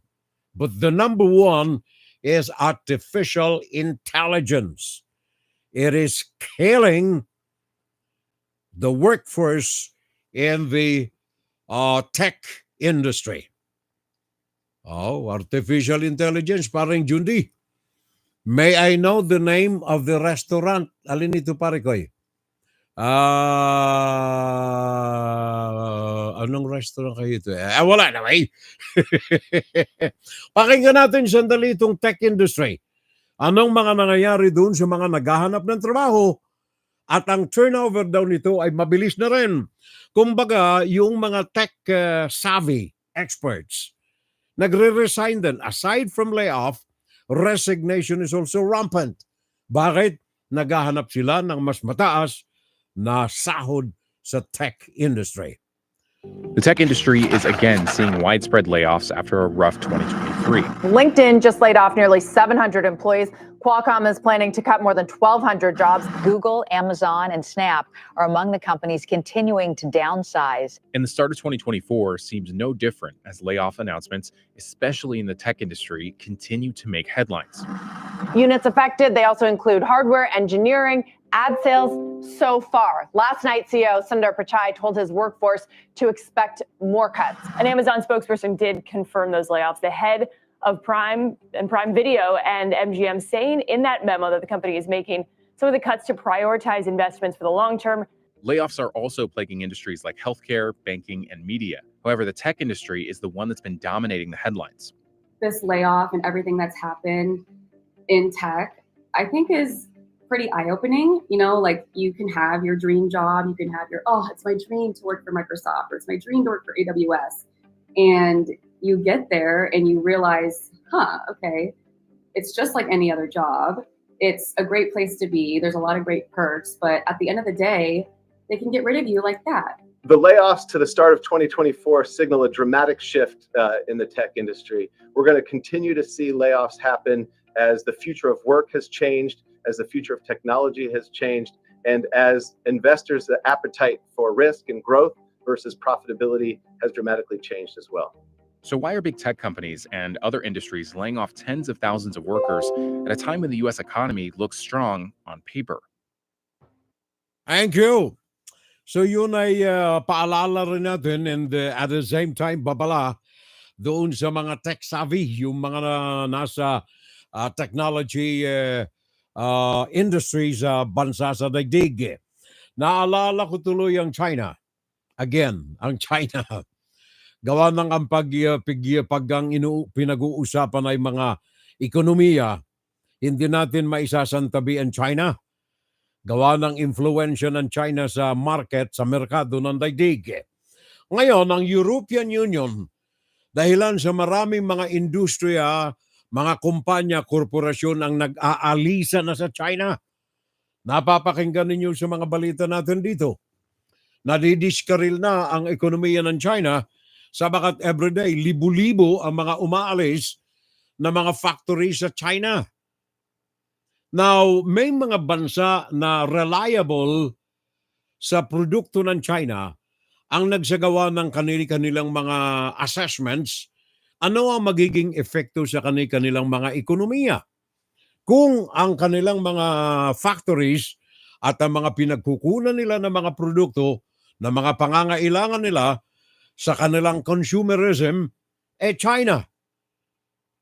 Etong mga nasa European Union, sabi nila, alam mo yung epekto nito, anyway, ang business namin, European Union.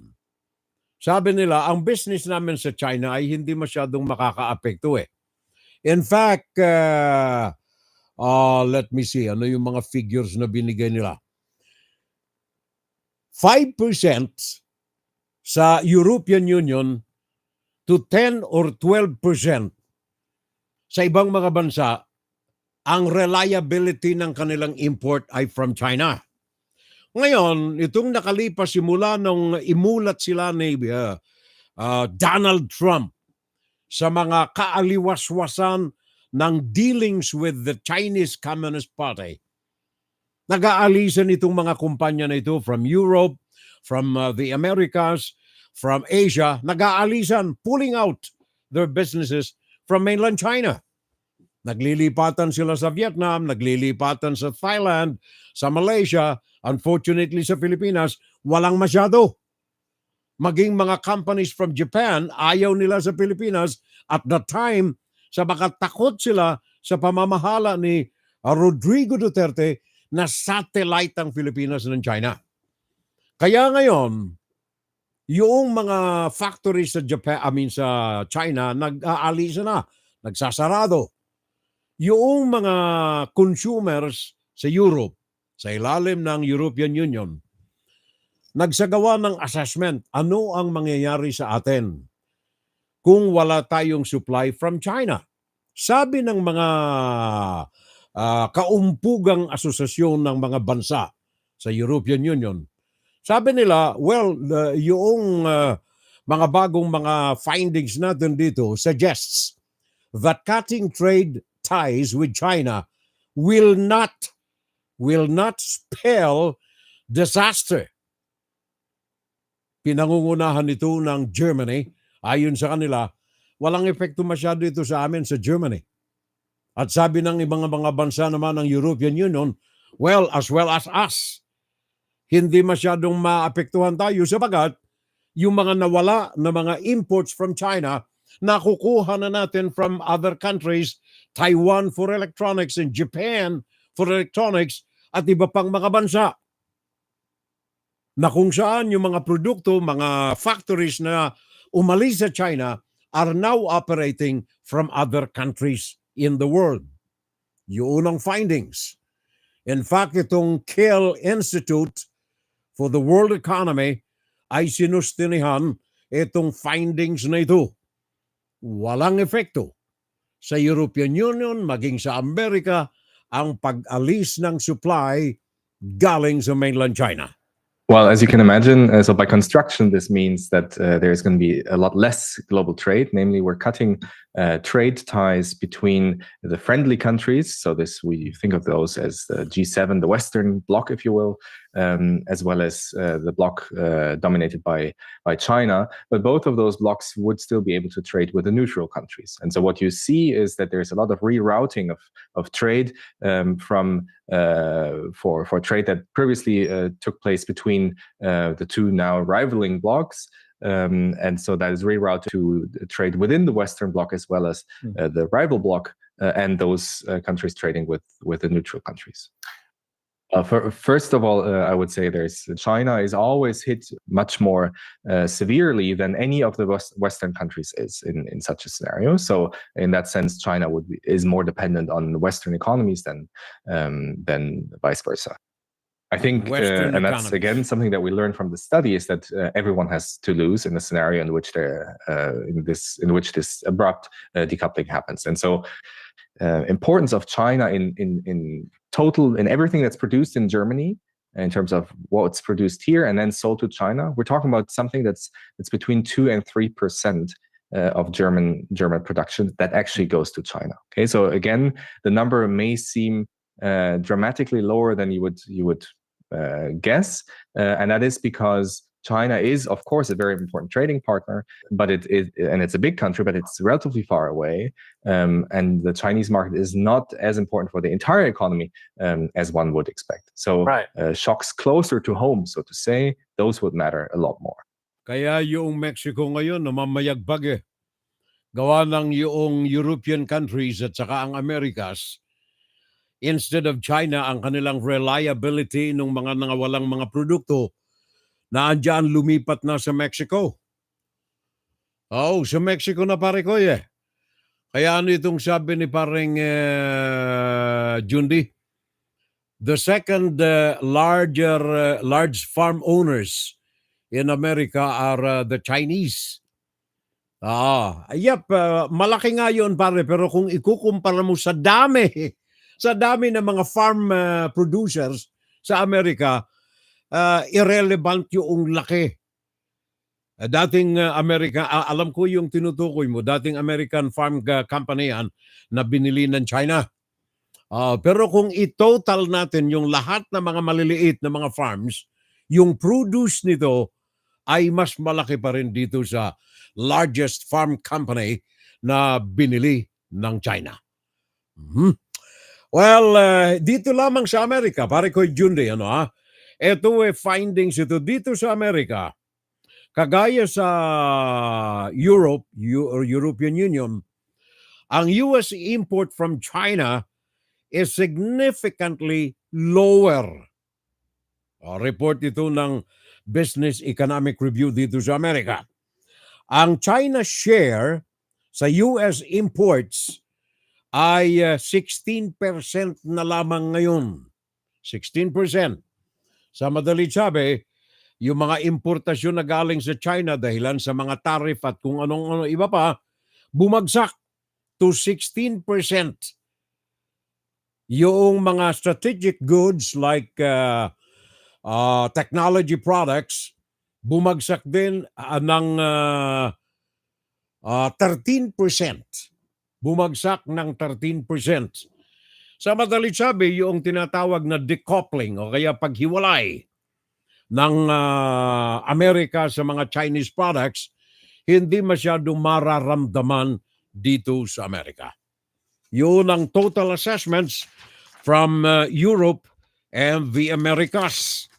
Kaya nga ba't yung mga kababayan natin dyan, no wonder na yung mga anong tawag niyan, mga kahuntahan ko sa messaging the other day na mga Chinese na nandoon sa San Diego ay nagpapatunay lamang na maging yung isa ay teacher pa, pare ko teacher siya sa China. Kaya lamang ang kanyang reklamo naman, unang-una ay nababago ang curriculum sa China na hindi niya masikmura. More so sa indoctrination ng mga kabataan. Kaya sabi noong teacher, babae ito, dalaga. Binibiro ko nga, dalaga ka pala, baka gusto mo mag-asawa ng Amerikano. Dalaga. Ngayon, napasama siya doon sa bumiyahe ng 40 araw through the Latin countries. At humagulhol daw siya ng iyak nung mapaapak na siya sa lupa ng Amerika. Dating teacher, pare koy. Yaan ay ilan sa mga eksperyensya nitong mga illegal na pumapasok sa Amerika. According to the Homeland Security report, the biggest Asian contingent entering illegally through the south border and, by the way, and through the Canada border ay mga Chinese galing sa mainland China. Puso ko sa bayan ko. Yun ang problema natin. Well, dito sa larangan ng mga illegal entrants dito sa Amerika, nagbubulag-bulagan na lang ako dito sa mga ganitong uri na mga kababayan natin na ikangay sincerely and honestly na tumatakas sa kanilang mga bansa dahilan sa isang matindi, mabigat na mga kadahilanan. Hindi dahilan sa, gusto kong pumunta roon sabagat sa amin mahirap kami Kailangan pare-pareho. Pare-parehong mabigat na pangangailangan ang kailangang bigyan ng Pakinggan si Pirel Salvo tuwing Sabado dito sa FGS Web Radio para sa mga Pilipino. Kaya dyan sa atin, pag Walmart, sabi ni Maring Mirna, Walmart, 100% Chinese products. No, hindi naman, Mariko. Hindi naman. Meron diyang mga gawang Mexico, marami. Anong tawag niyan? Guatemala, may mga gawa riyan from Latin American countries, Mariko, diyan sa Walmart. Oh, ayan madalas din tayo noong pre-pandemic na naglalamyar na tayo, napapasyalan natin ang Walmart. Gawa ng kung yung mga gamit na mga pangangailangan natin sa gardening, marami riyan. Sabi ni Maring Mir, ang Walmart ay 100% Chinese products. Kaya we switched to Target and Aldi. At iba pa, US and European merchants. Hindi naman, Mariko. Although talagang maraming mga Chinese made sa Walmart. Pero maraming mga galing din sa Malaysia. Meron pang galing sa Argentina. There you are. Na mga products riyan. Kumbaga, multinational ang mga produkto riyan sa Walmart, Maring Mirna. I thought that Biden sanctioned China. Economically, China is not sanctioned. Ano ba yan? Sabi ni paring Jundi T. Valencia. Pakinggan si Pirel Salvo tuwing Sabado dito sa FGS Web Radio para sa mga Pilipino. Well, top NPA leader, apat na iba pa napatay sa shootout diyan sa Visayas. Ayon ito sa report na tinanggap natin galing sa Armed Forces of the Philippines. Isang leader ng New People's Army sa Bohol Party Committee. Apat na iba pang mga miyembro ng NPA ang napatay sa isang inkwentro na naganap sa munisipyo ng Belar sa Bohol Province kahapon araw ng Biyernes, Pebrero 23. Ang armadong sagupan na ito ay naganap ng alas 6:52 ng umaga sa Purok Matinan, Aw, 2, Barangay Kampagaw sa Belar sa Bohol. Also doon sa naganap sa Central Philippines. Ito'y may kaugnayan dito sa truck na bumaliktad sa isang mataas na bangin. Noong araw ng Miyerkules, umabot na sa 15 ang kumpirmadong patay at ang iba'y mga kritikal. Mantakay mo, 16 ang sakay ng truck. 15 patay. Yung dalawang mga nangasugatan na isinugod sa ospital, yung isa namatay na rin. Ang truck na ito ay nasa kahaba ng highway ng Mabinay sa Negros Oriental noong araw ng Miyerkules nang ito ay mawala ng preno at dumausdos sa bangin na napakatarik at napakataas. Nagpagulong-gulong ang truck, nagkanda tilapon yung mga sakay nito at namatay ang 15 sa 16 na mga pasahero ng naturang truck. Kayong mga sumasakay ng mga eroplano, galing sa Katiklan sa Kalibo, sa Aklan, eroplano patungo ng mainland China. Yung isang may daladalang charger, power bank kung tawagin, lithium battery.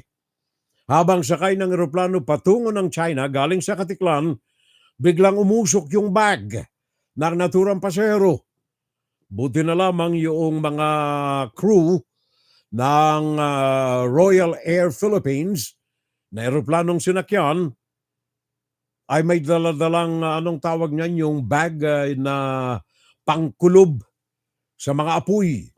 Kaya while on the air ay naapula yung apoy noong battery. Yan ay paalala ko sa inyo sa inyong mga sumasakay ng eroplano.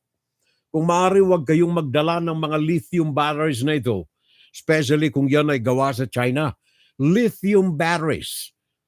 Gawa ng ito kapag tumaas ang temperatura nito sa kanyang kinasisidlan. There is a tendency na ito ay mag-init at yung chemical doon sa lithium battery ay nai-ignite sa init na ito na nagiging sanhi ng biglang pagsabog ng apoy. Kaya yung eroplano, Royal Air Philippines, biyaheng Katiklan, patungo ng China, ay diverted. Gawa ng umusok yung eroplano.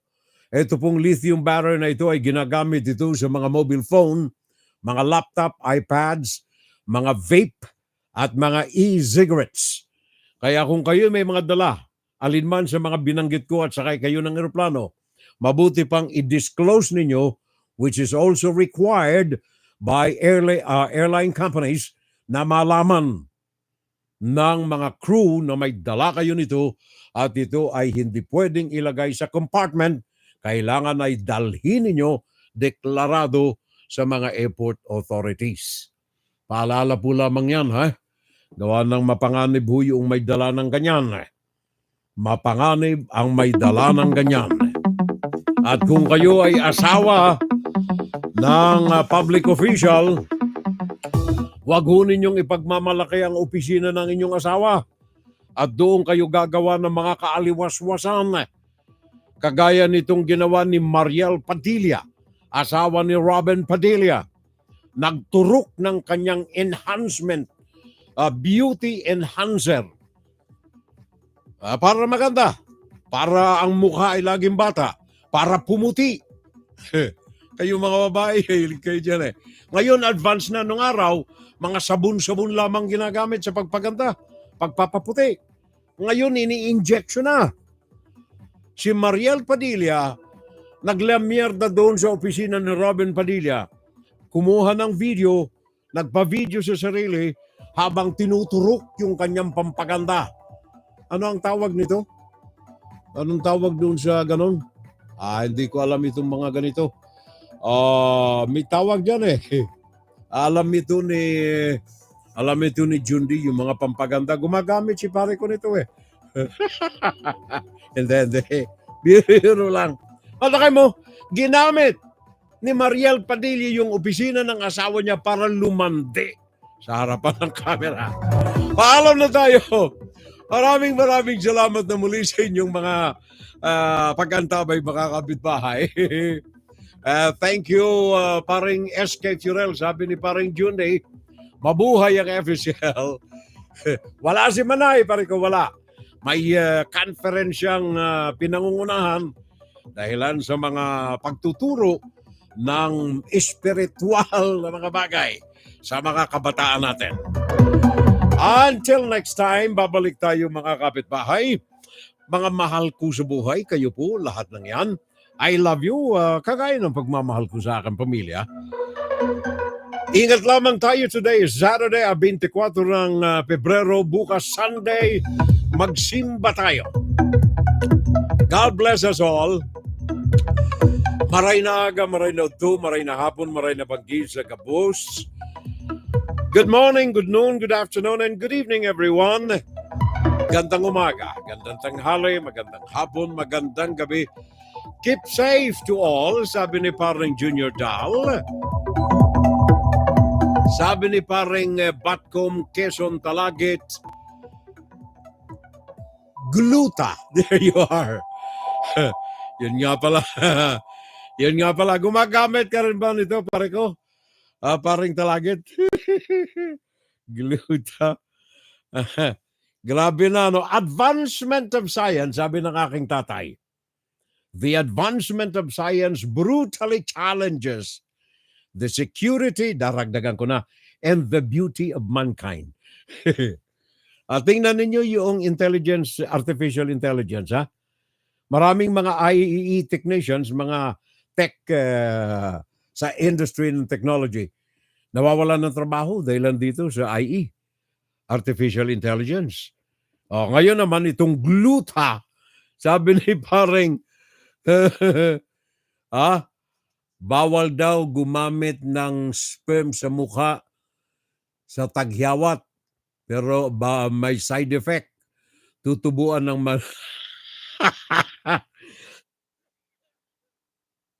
naubo ako riyan, pare ko.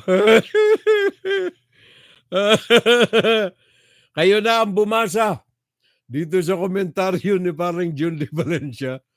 Kayo na ang bumasa. Ang inyo pong abang lingkod, Furel Salvo po lamang namamaalam, Diyos mabalos. I love my family, I love my wife. Wala siya ngayon. Hanggang sa susunod na Sabado, mga kapitbahay. Thank you sa inyong pagantabay. Pakinggan si Furel Salvo tuwing Sabado dito sa FGS Web Radio para sa mga Pilipino.